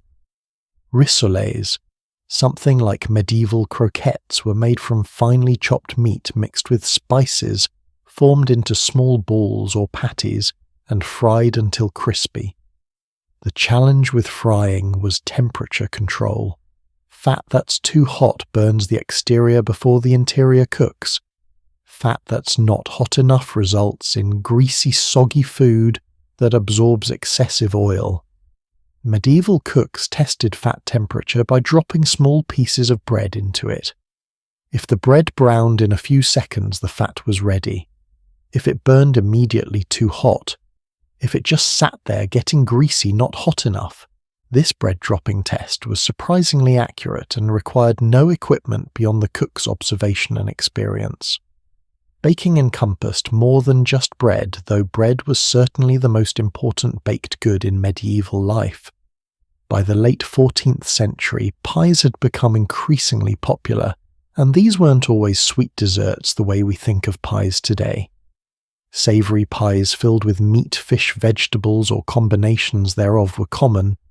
The crust served multiple purposes. It held the filling during cooking. It protected the contents from direct heat, allowing slower, more even cooking, and in some cases it was edible, adding its own texture and flavour to the dish. Early medieval pies often used what was called huff paste, a thick, hard crust that wasn't really meant to be eaten. It was essentially a disposable cooking container made from flour and water, tough enough to hold shape in the oven, but not pleasant to eat. But as the 14th century progressed, proper short crust pastry began appearing in recipes. This was made with fat worked into flour, creating a tender, flaky crust that was definitely meant to be consumed. The development of edible pie crust was actually a significant culinary innovation, expanding what cooks could do with baked dishes. Baking required understanding how ovens worked, and medieval bread ovens were their own specialized world. After firing the oven and removing the embers, the temperature started high and gradually decreased as the stone walls radiated their stored heat. Bakers used this temperature gradient strategically. Items needing high heat, like certain breads or pies with thick crusts, went in first. As the oven cooled, they'd put in items that needed gentler heat. A skilled baker could sequence multiple different baked goods through a single firing, maximizing efficiency and fuel use. One technique I find particularly clever is how medieval cooks clarified broths and jellies. Clear, translucent broth was considered superior to cloudy broth, both aesthetically and according to medical theories about digestibility. But getting broth truly clear was tricky. As meat and bones simmered, proteins and fats created cloudiness. Medieval cooks discovered that egg whites could clarify broth. They'd add beaten egg whites to the pot, then heat it gently. The egg whites would coagulate, trapping the particles that caused cloudiness, and the whole mass could be strained out, leaving crystal clear broth behind. This same principle worked for jellies, which were popular at medieval feasts. Jellies were made by boiling animal parts rich in collagen, feet, ears, hides, until the collagen dissolved into the liquid. As this liquid cooled, it formed a gel, but it would be cloudy and unappetizing unless clarified with egg whites. The result after clarification was a clear jewel-like jelly that could be molded into elaborate shapes and served as a delicacy. The late 14th century saw increasing interest in what we might call presentation cooking, dishes that looked impressive alongside tasting good. Cooks began using natural food colorings to make dishes more visually striking. Saffron provided yellow and gold colors. Spinach juice or parsley created greens. Elderberries or imported sandalwood gave reds. These weren't just random prettification. Colour had meaning in medieval thought, connecting to humoral theory and symbolic associations. What strikes me about all these techniques is how much they relied on the cook's senses and judgment. A modern recipe might say simmer for 30 minutes at a gentle boil. A medieval cook would simmer until the meat was tender, checking by testing with a knife or fork, adjusting time based on the specific piece of meat, the intensity of the fire, the altitude, the weather, all these variables they couldn't control but learn to work with. This meant that two cooks making the same dish might produce quite different results, and that was acceptable, even expected. Cooking was understood to be an art where individual skill and judgment mattered. The best cooks weren't following recipes mechanically. They were interpreting guidelines, adjusting on the fly, using their accumulated experience to make hundreds of small decisions that collectively determined whether a dish was merely adequate or truly excellent. There's something both humbling and liberating about this approach. Humbling because it reminds us how much genuine skill went into tasks we now think of as simple, but liberating because it suggests cooking doesn't have to be about perfect precision and following instructions exactly. There's room for judgment, for adaptation, for developing your own feel for how things work. Medieval cooks were also surprisingly innovative within their constraints. The late 14th century saw recipes becoming more detailed and complex, incorporating techniques that showed real culinary sophistication. Instructions began appearing for things like making light, fluffy pastries by incorporating air through repeated folding. Methods for achieving specific textures in sauces through careful heating and stirring. Techniques for layering flavors by adding ingredients in specific sequences. And they understood perhaps better than we do that cooking was fundamentally about transformation. Fire didn't just heat food. It changed, it created new textures and flavors, made things digestible that weren't before. They saw this transformation as almost magical, a kind of alchemy, where base ingredients became something greater than their parts. The coordination required when multiple cooking techniques were happening simultaneously is worth appreciating. During preparation for a major feast, you might have roasts on spits, stews simmering in cauldrons, bread baking in ovens, fritters frying in pans, and sauces being carefully prepared over gentle heat, all at the same time, all requiring attention, all at different stages of completion.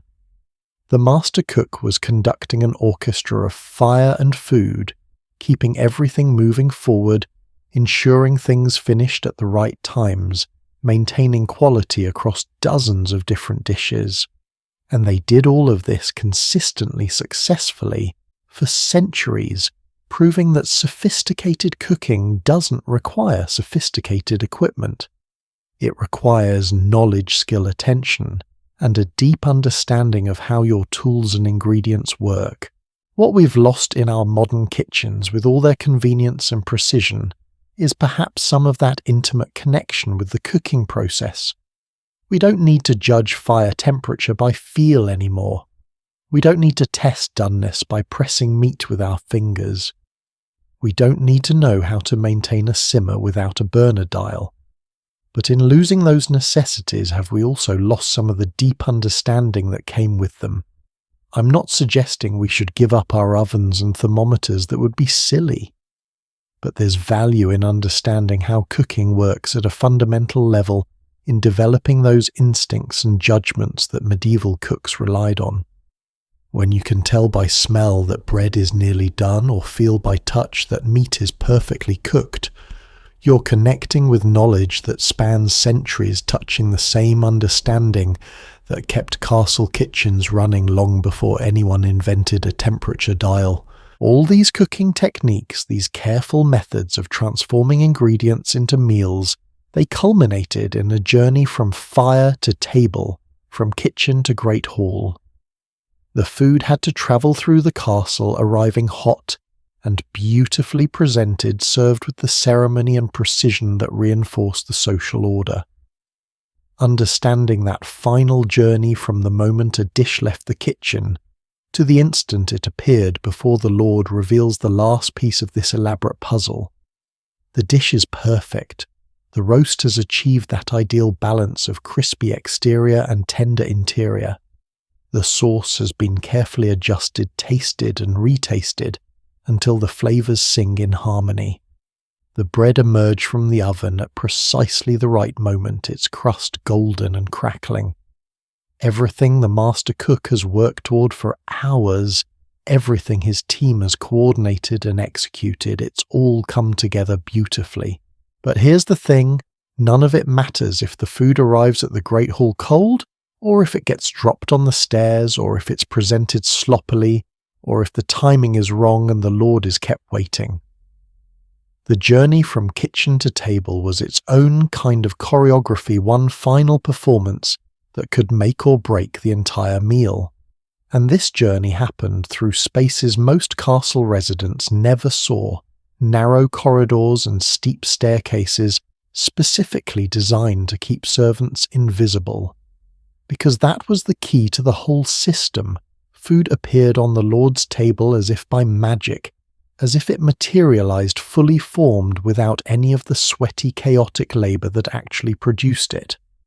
The separation between the kitchen's reality and the Great Hall's elegant illusion was maintained through architecture, through careful routing of servants, through an understanding that some people should be seen and others should remain invisible.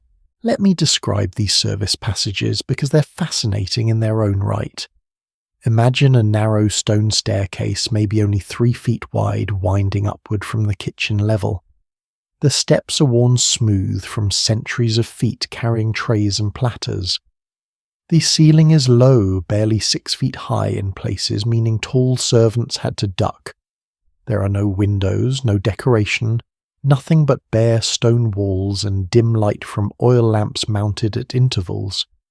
The air smells of smoke and food, those scents following servants up from the kitchen below. These passages weren't afterthoughts. They were carefully planned features of castle architecture, especially in the more sophisticated designs of the 14th century. The goal was efficiency combined with discretion. Servants needed to move quickly between kitchen and hall, but they also needed to remain out of sight from the main living areas. A nobleman walking through his castle shouldn't encounter kitchen boys hauling dirty dishes or scullions carrying buckets of water. The service passages made this separation possible. The stairways were deliberately steep and direct, minimizing the distance food had to travel. Every extra foot of journey was another opportunity for food to cool, for something to spill, for timing to go wrong. Castle architects understood this and designed accordingly. The best layouts had nearly straight paths from kitchen hearth to great hall, using the minimum number of turns and stairs necessary given the castle's structure. But straight and direct didn't mean easy. Climbing narrow stairs while balancing a large platter of roasted meat, or carrying a heavy tureen of soup, or managing multiple vessels at once, this required skill and sure-footedness. Servants who worked these routes daily developed an almost unconscious ability to navigate them. They knew every uneven step, every low ceiling, every tight turn. They could move quickly in near darkness, guided by muscle memory and familiarity. The butler, remember him from our hierarchy discussions, supervised this entire operation. He was responsible for ensuring food moved from kitchen to table smoothly, and that the serving itself happened according to strict protocols. In wealthy households, the butler might have a team of servers working under him, each with specific responsibilities. Some carried food, others arranged it on serving tables in the hall, still others actually presented dishes to diners. The coordination required was impressive, especially during major feasts when dozens of different dishes needed to arrive in specific sequences. Timing was absolutely critical, and this is where the butler's expertise really shone. Medieval noble dining followed elaborate customs about the order of courses. You didn't just dump all the food on the table at once. Different dishes appeared in careful succession, each course having its own character and purpose. A typical elaborate meal might begin with lighter dishes, perhaps fruits or salads to stimulate the appetite. Then would come the main courses, multiple dishes presented simultaneously, roasted meats, stews, fish on fast days, all arranged attractively on the table.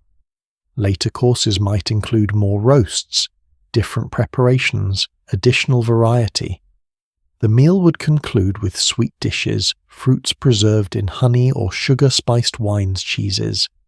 Each course had to appear at the right moment, neither too quickly, which would seem rushed and inelegant, nor too slowly, which would bore or frustrate diners. The butler tracked time, internally communicating with the kitchen about when to send up the next course, coordinating with servers about clearing finished dishes before new ones arrived. He was essentially directing a performance one where the audience, the noble diners, should never see the backstage machinery that made it all work. Temperature control during this journey from kitchen to hall was a genuine challenge. Hot food needed to arrive hot. We take this for granted with our insulated carriers and warming lamps, but medieval servants had no such tools. They relied on speed and coordination. Food was pulled from the fire or oven at the last possible moment, immediately placed on serving vessels and rushed upstairs. The less time between cooking and serving, the better. Some dishes were more forgiving than others. Stews and soups retained heat reasonably well in their heavy cauldrons or ceramic serving bowls. Bread stayed warm for a decent period, especially when wrapped in cloth. But roasted meats cooled quickly, and there wasn't much servants could do about it except work fast. This is one reason why elaborate medieval feasts had multiple courses. If one roast cooled too much, another would arrive soon enough fresh from the fire. The serving vessels themselves were part of the display. Wealthy households served food on silver or pewter platters polished to a shine. The vessels themselves communicated status and wealth. A roasted peacock might be presented on an enormous silver charger, arranged with its own feathers replaced to recreate the bird's magnificent appearance. This wasn't just about food. It was theatre spectacle, an opportunity to impress guests with both culinary skill and material wealth. Arranging food attractively on these platters was yet another specialized skill. The person responsible for this final presentation, sometimes the butler himself, sometimes a dedicated server, needed an eye for visual appeal. Sliced roasts were arranged in overlapping layers to show their perfectly cooked interiors. Sauces were drizzled artfully. Garnishes were placed strategically. Everything was composed to look as good as possible when it appeared on the table. And here's where we need to talk about the Great Hall itself, because understanding the serving process requires understanding the space where it happened.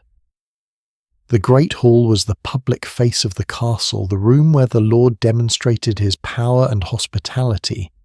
It was usually the largest room in the castle, often with high ceilings, elaborate decoration, and enough space to accommodate the entire household plus guests. Tables in the Great Hall were arranged hierarchically. The Lord's table, called the High Table, sat on a raised platform called the dais at one end of the hall. This elevation meant the Lord literally looked down on everyone else, a physical manifestation of social hierarchy. The Lord and his immediate family sat at this high table along with the most honoured guests. The seating arrangement at the high table itself was carefully planned, with the most important people closest to the Lord. Below the dais, additional tables stretched down the length of the hall. These were for household knights, administrators, higher status servants, and less important guests. And somewhere along these lower tables was placed that elaborate salt cellar we discussed before, the one that marked the division between people sitting above the salt and those below it. Servants approached tables from specific sides, usually the side away from the wall, so they could serve without reaching across diners. This was codified in table manners, guides of the period. Diners sat on one side of each table, leaving the other side clear for service. This arrangement seems strange to modern sensibilities. We're used to people sitting around all sides of a table, but it made practical sense for efficient serving in a large hall. The actual moment when food was presented followed strict protocols. Servers didn't just plop dishes down carelessly. They approached with dignity, announced what was being served at least for the high table, and placed dishes where the butler or lord indicated.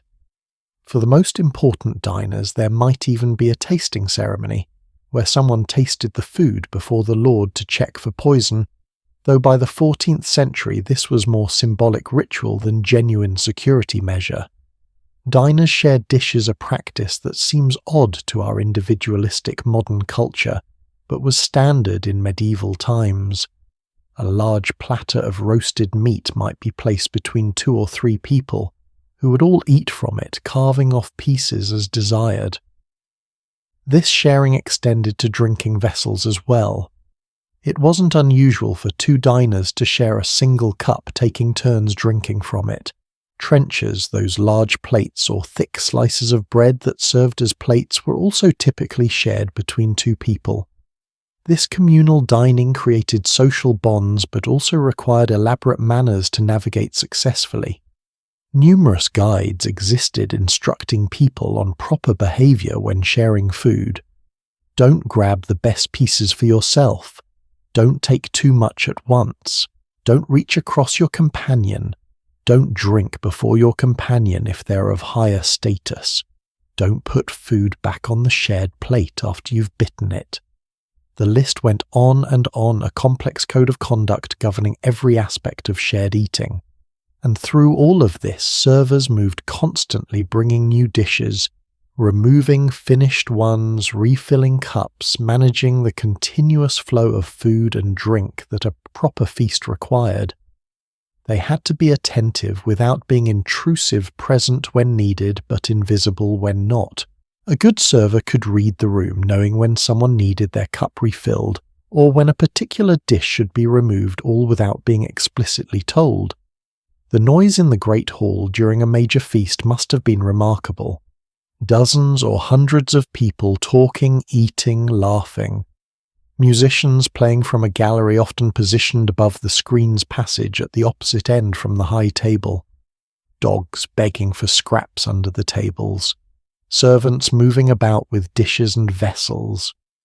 All of this happening in a large stone room that would have amplified and echoed every sound.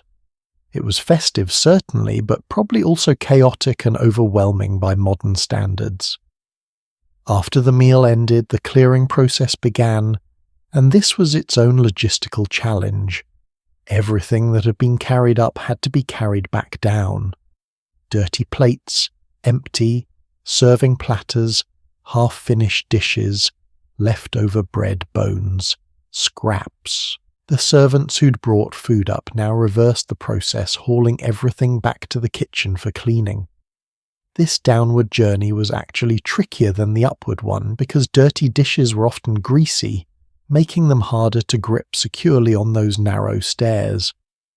Back in the kitchen, the scullions we met at the very beginning faced hours of washing. Every pot, every pan, every serving vessel, every utensil had to be cleaned and put away. The dirty water had to be heated, the dishes scrubbed with sand or lye rinsed, dried and stored properly. This could take as long as the cooking itself, maybe longer for a particularly large feast. And here's something I find touching this entire elaborate system, from cooking to serving to cleaning it, repeated day after day, meal after meal, year after year. The same routes through the castle, the same protocols for serving, the same hierarchy determining who ate what where. There was comfort in this repetition, a rhythm that gave structure to life. Everyone knew their role, knew what was expected, knew how things should be done. But there was also room for individual excellence within the system. A particularly skilled server might earn recognition and advancement. A butler who managed feasts flawlessly might gain the Lord's favour. Even scullions, if they were observant and hard-working, might learn enough to move up eventually. The system was rigid but not entirely inflexible. What strikes me most about this journey from kitchen to hall is how it embodied medieval society's fundamental contradictions. On one hand, elaborate measures to maintain invisibility, to pretend that food simply appeared without labour. On the other hand, genuine appreciation for the skill required to make that illusion work. The Lord might never visit the kitchen or acknowledge the scullions who washed his dishes, but he absolutely noticed when the food arrived cold or the service was sloppy. The labour was invisible, but the results were scrutinised intensely. And the architecture itself, those narrow passages and hidden stairs, they're still there in many surviving castles. You can walk them today feeling the worn stone under your feet, ducking under the same low ceilings that servants ducked under 600 years ago. There's something profound about that physical connection to the past, about literally walking in the footsteps of people whose names we'll never know, but whose labour made medieval castle life possible. These passages and the service they facilitated were the final link in a chain that connected fields and farms to the great hall, that transformed raw ingredients into elaborate feasts that turned the labour of dozens of invisible workers into the visible splendour of noble dining. They were the last act in a performance that began before dawn in the dark kitchen and ended with satisfied nobles pushing back from the table. But this entire system, this elaborate machinery of kitchen and service, it existed within a particular moment in history. The 14th century castle kitchen represents a peak of medieval culinary sophistication, a refinement of practices developed over centuries. And like all historical moments, it eventually gave way to something new, something different. The legacy of these kitchens, the innovations they pioneered, and the traditions they established, that legacy extends far beyond the Middle Ages, reaching all the way into our modern world in ways that might surprise you. Let's explore what happened to these medieval kitchen practices and what they left behind. Everything ends. That's the nature of history, isn't it? Empires fall. Technologies become obsolete. Ways of life that seemed permanent dissolve into memory. The medieval castle kitchen, with its roaring fires and hidden passages, its strict hierarchies and specialized tools, eventually gave way to something different. New cooking methods emerged. Social structures changed. The elaborate system we've been exploring disappeared, transformed by time and innovation into forms we'd barely recognize. But here's what fascinates me. Nothing really disappears completely. History doesn't work that way. Old practices leave traces influencing what comes after, in ways both obvious and subtle. And when you look closely at modern professional kitchens, when you examine how restaurants and catering operations function today, you can still see the medieval castle kitchen living on its principles and innovations woven into the fabric of contemporary culinary culture. The connection isn't always obvious, but it's there waiting to be discovered. Let's start with the most direct legacy, the brigade system. If you've ever worked in a professional kitchen or watched cooking shows, you've encountered this. The head chef, the sous chefs, the line cooks, each station with its designated responsibilities. Sauce station, grill station, pastry station. A clear hierarchy where everyone knows their role, where orders flow down from the top, and execution happens with precision and coordination. Sound familiar? It should, because this is the medieval kitchen hierarchy updated for the modern world. The system was formalized in the 19th century by Auguste Escoffier, the legendary French chef who revolutionized professional cooking. But Escoffier didn't invent the concept from nothing. He was codifying practices that had existed for centuries, systematizing knowledge that traced back through French court kitchens, through aristocratic households, all the way to those medieval castle kitchens, where master cooks commanded teams of specialized workers. The job titles changed, the tools modernized. The but the fundamental structure, one person in command coordinating multiple specialists working toward a common goal that's medieval through and through.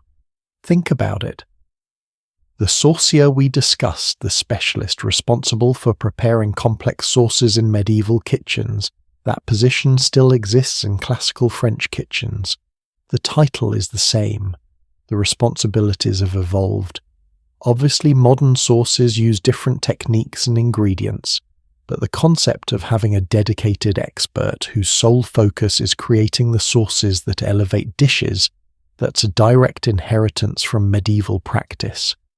The same is true for many other positions. The pâtissier, the pastry chef, descends from medieval bakers who specialized in fine breads and sweet preparations. The poissonnier responsible for fish dishes has roots in the specialized fish cooks medieval kitchens employed, especially important given all those fast days when meat was forbidden. Even the plonger, the dishwasher, is the modern equivalent of the scullion, still at the bottom of the hierarchy, still doing the essential but unglamorous work that makes everything else possible. And the coordination, the timing, the way a modern kitchen operates during service, that's medieval too. When a chef calls out orders and coordinates multiple dishes to arrive at the table simultaneously, when different stations work in parallel on components of the same meal, when the entire operation moves with practice choreography, you're watching a performance whose origins lie in those castle kitchens, preparing feasts for demanding nobles. The technology changed. The scale often increased. But the core challenge, getting complex food to people at the right time and temperature, while maintaining quality that hasn't changed in 700 years. Let's talk about specialization, because this is another profound legacy.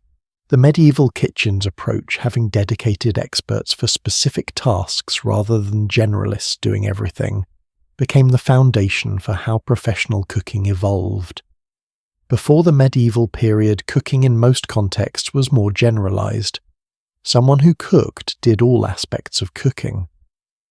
But as castle kitchens grew and noble demands became more sophisticated, specialization made sense.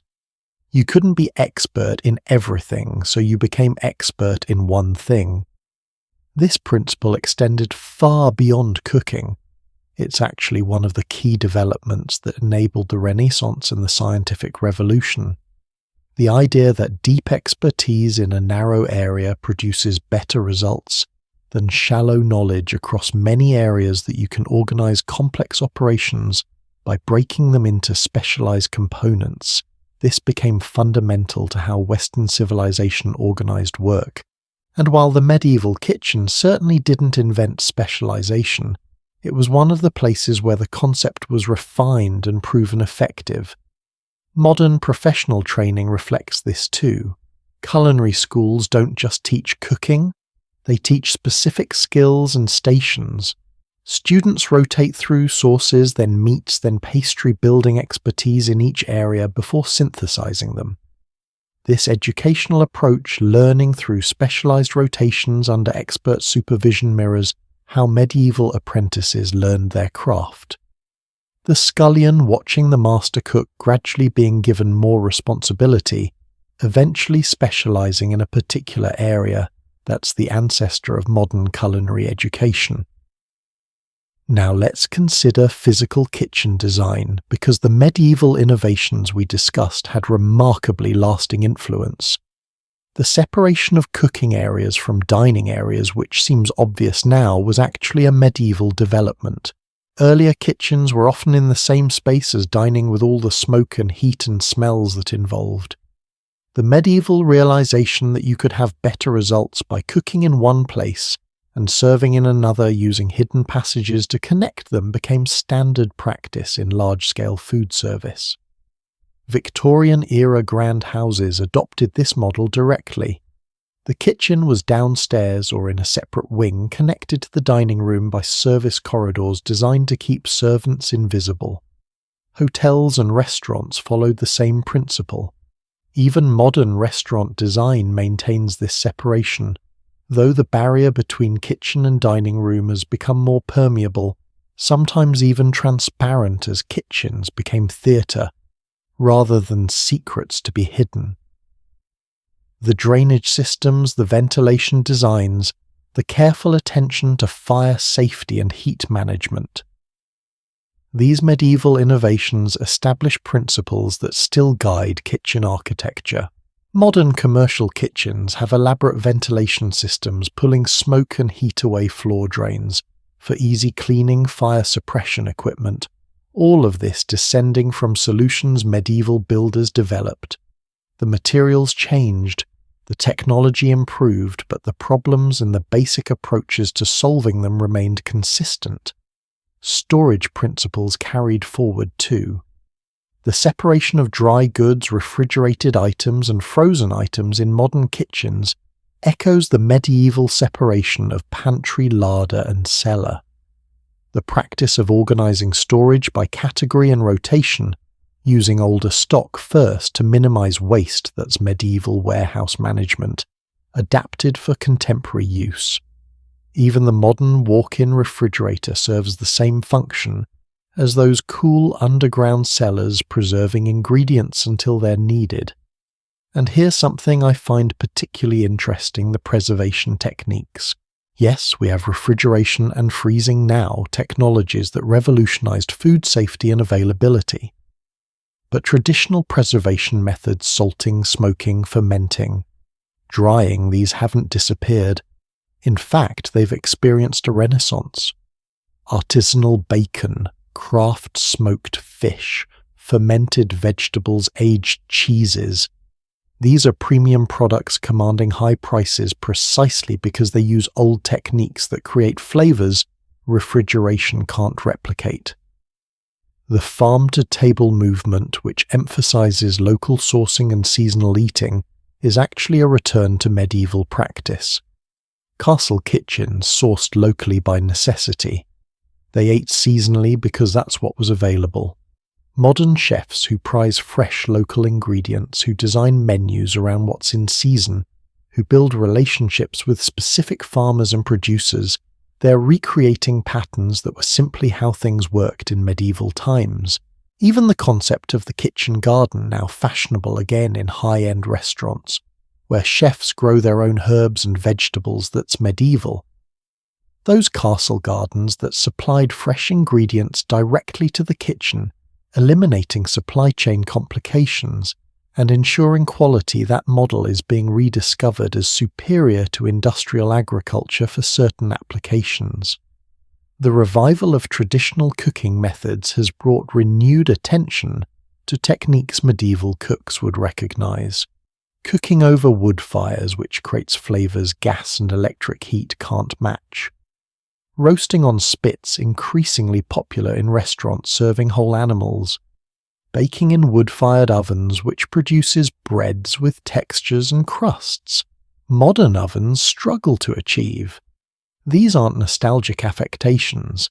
They're recognitions that old methods sometimes produce results modern technology can't improve upon. There's even something we might call a medieval aesthetic returning to high-end dining. The emphasis on fire and smoke, on visible cooking processes, on the drama of whole animals being butchered and cooked on rustic presentations that celebrate the raw materials rather than hiding them under elaborate sauces, all of this would feel somewhat familiar to a medieval cook. Obviously, the execution differs enormously, but the underlying values, respect for ingredients, mastery of fire, the meal as performance, these span the centuries. But perhaps the most profound legacy is something less tangible. The recognition that feeding people well is skilled work deserving of respect. For much of history, after the medieval period, cooking was considered lowly labour, something servants did not a prestigious profession. The Victorian era particularly looked down on manual trades, including cooking. But the medieval attitude where a master cook could hold significant status, where culinary skill was valued expertise that eventually reasserted itself, the modern celebrity chef commanding respect and high incomes, being recognized as an artist and craftsperson that's actually closer to the medieval model than to the intervening centuries. The master cook who could negotiate between noble households, whose reputation preceded him, who commanded authority over his domain, that's the ancestor of today's renowned chefs, who run culinary empires and appear on television. The understanding that great cooking requires years of training, that it combines technical skill with creativity, that it's both art and craft. This medieval insight was lost for a while but has been thoroughly reclaimed. Culinary schools now confer degrees. Cooking is studied seriously as a discipline. Chefs write books, teach classes, are interviewed about their philosophy and approach. This elevation of cooking to a respected profession, this is medieval values finally winning out after centuries of being undervalued.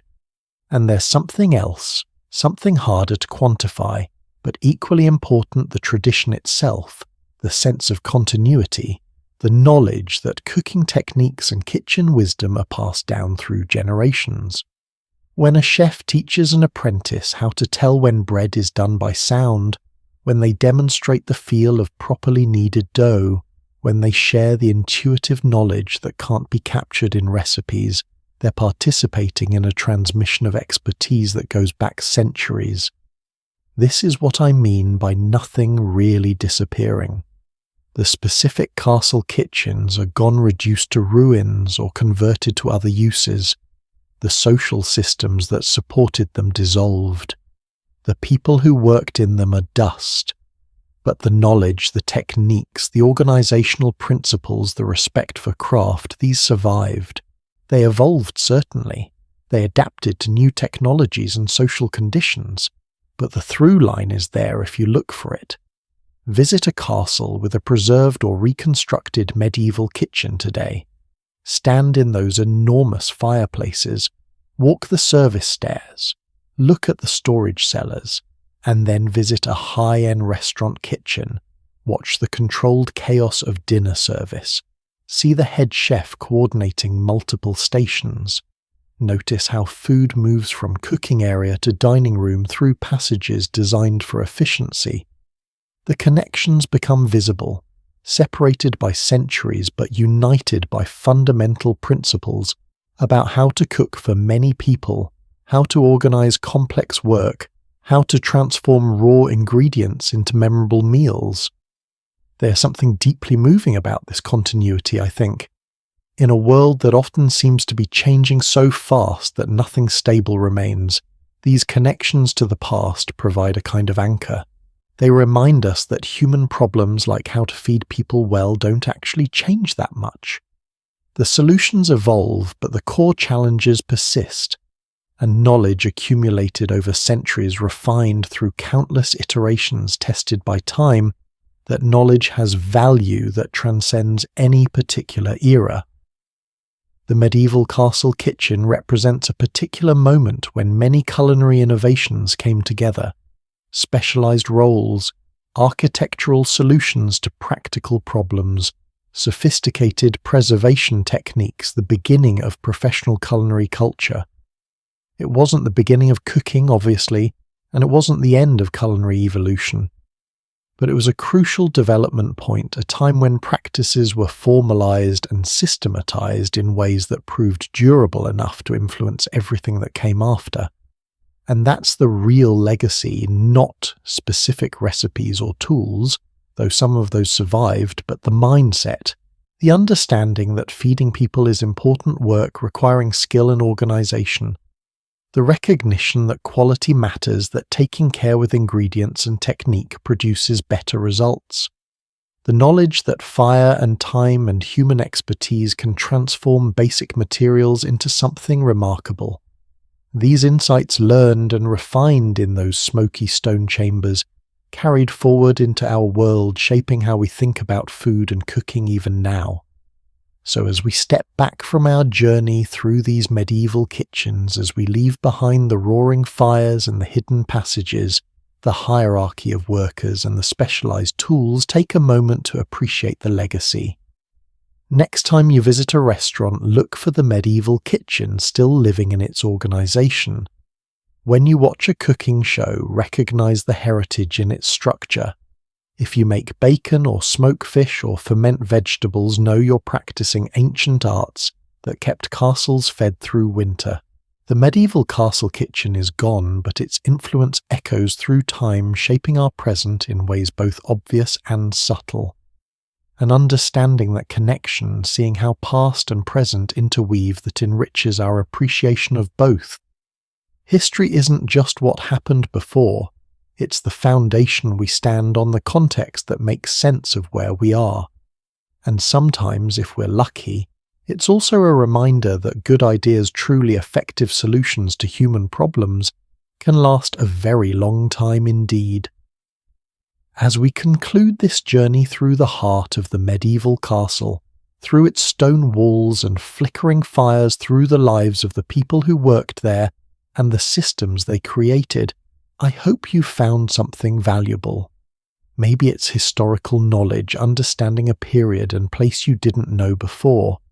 Maybe it's appreciation for how complex and sophisticated medieval life could be, shattering simplistic assumptions about the past.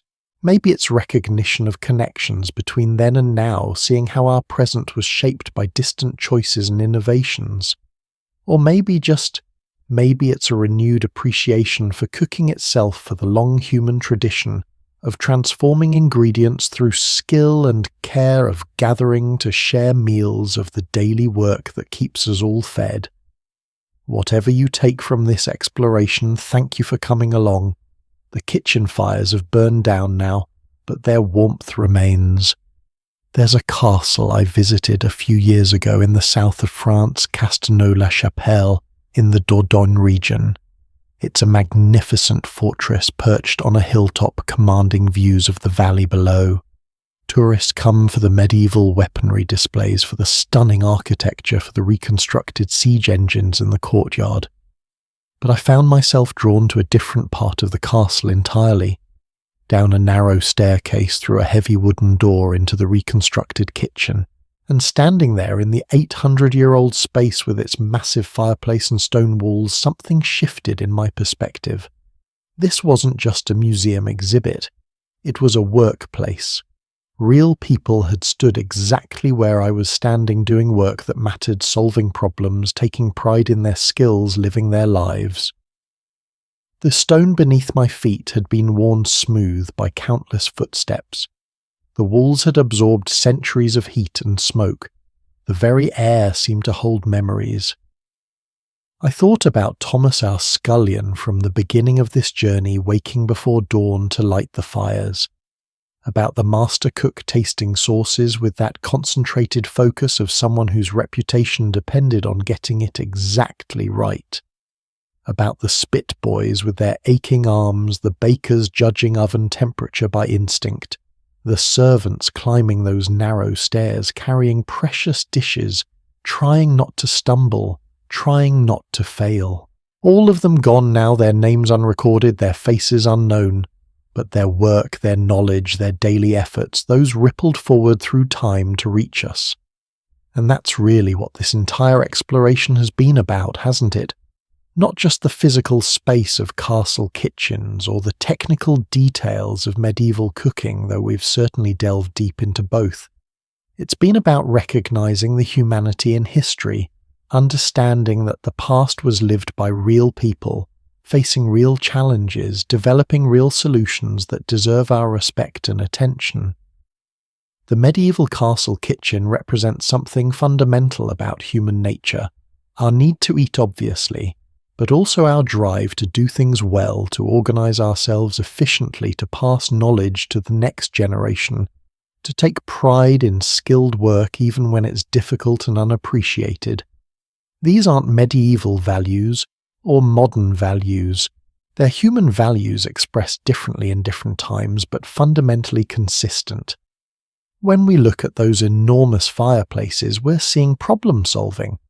How do you cook for 50 people with only fire and iron? You build a fireplace big enough to hold multiple cooking stations. You develop tools that work with extreme heat. You organize workers so everyone knows their role. Simple solutions perhaps, but arrived at through experience and refinement, through trial and error, through the accumulated wisdom of generations. When we consider the hierarchy of kitchen workers, we're seeing social organization. How do you coordinate complex work involving many people? You establish clear lines of authority. You specialize, letting people develop expertise. You create pathways for advancement that motivate workers to improve. These organizational principles weren't unique to kitchens, obviously, but kitchens were places where they were refined and proven effective. When we examine the preservation techniques, the careful storage systems, the elaborate serving protocols, we're seeing planning and foresight. Medieval people understood they couldn't just live in the moment. They had to think ahead, prepare for seasons when food was scarce, maintain standards even when circumstances were difficult.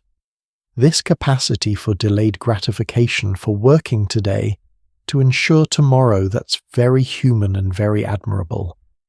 And when we trace the legacy forward, seeing how medieval innovations influenced professional cooking right up to our present day, we're recognizing that good ideas persist. Not because anyone consciously preserved them as historical artifacts, but because they worked. Because organizing kitchens with specialized stations proved more efficient than having everyone do everything. Because maintaining quality standards produced better results than accepting whatever happened. Because respecting skilled work attracted talented people who push the craft forward. I think there's something hopeful in this. We live in an era of rapid change where technologies and social structures that seemed permanent can dissolve in years or even months. It's easy to feel unmoored, to worry that nothing stable remains. But understanding history, really understanding it deeply, reveals patterns of continuity alongside the change. Human problems persist.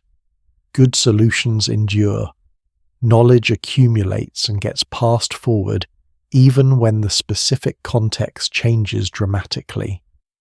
The medieval cook lighting his fires at dawn, worrying about whether the roast would be ready on time, hoping his sauce would please the Lord, that person was fundamentally like us. Different circumstances, different technologies, different social structures, yes. But the same human concerns about doing work well, about providing for others, about earning respect through skill and effort, recognizing that similarity across centuries doesn't diminish the differences, it enriches our understanding of both past and present, and it reminds us that we're part of something larger than our individual lives, or even our specific era. Every time you cook a meal, you're participating in a tradition that goes back not just to the Middle Ages, but far beyond, to the first humans who discovered that fire transformed food, making it safer and more delicious. Every organizational system you encounter, every hierarchy at work or school, draws on principles refined over centuries of human collaboration. Every time knowledge is passed from expert to novice. Whether in a classroom or a kitchen or a workshop, you're witnessing the transmission mechanism that has preserved and built human capability across generations. The medieval castle kitchen is just one node in this vast network of human knowledge and practice. It's not more important than what came before or what came after, but it's a particularly interesting node, a time when various innovations came together in ways that proved influential, a place where we can see clearly how practical problems drove human ingenuity, how social systems organized complex work, how knowledge was preserved and transmitted. Walking through the reconstructed kitchen at Castelnau, I found myself unexpectedly emotional. Not because of nostalgia for a time I never knew, or romanticism about the Middle Ages, which, as we've discussed, had plenty of harsh realities, but because of connection. Standing in that space where people had worked and struggled and succeeded and failed, I felt linked to them across the centuries. Their efforts had made my present possible in small but real ways, and my understanding of their world, my appreciation for what they accomplished that kept their memory alive in some sense, honoured the humanity they shared with me. That's what good history does, I think. It's not just a collection of facts and dates to memorise. It's a way of expanding your sense of human possibility, of seeing how people in very different circumstances grappled with challenges both similar to and different from your own.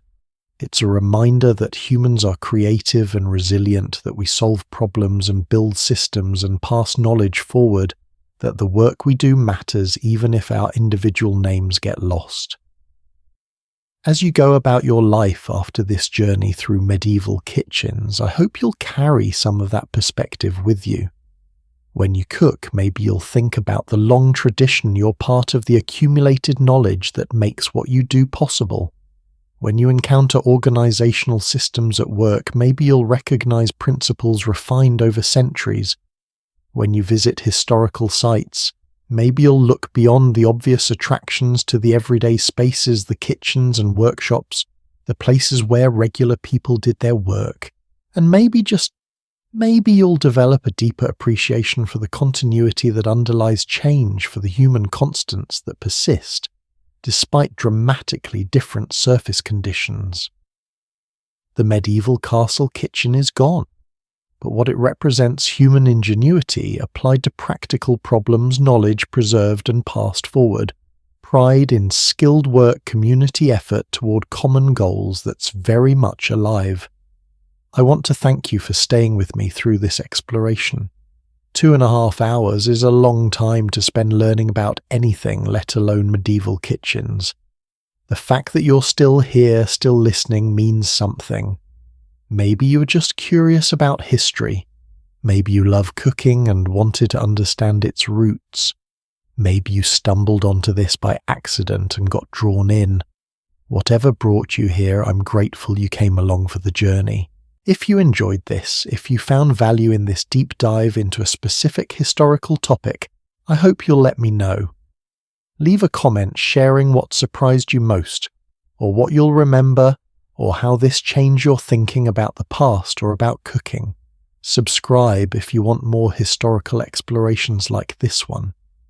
And share this with someone who you think might appreciate it, because these stories deserve to be told and retold. These connections between past and present deserve to be recognized.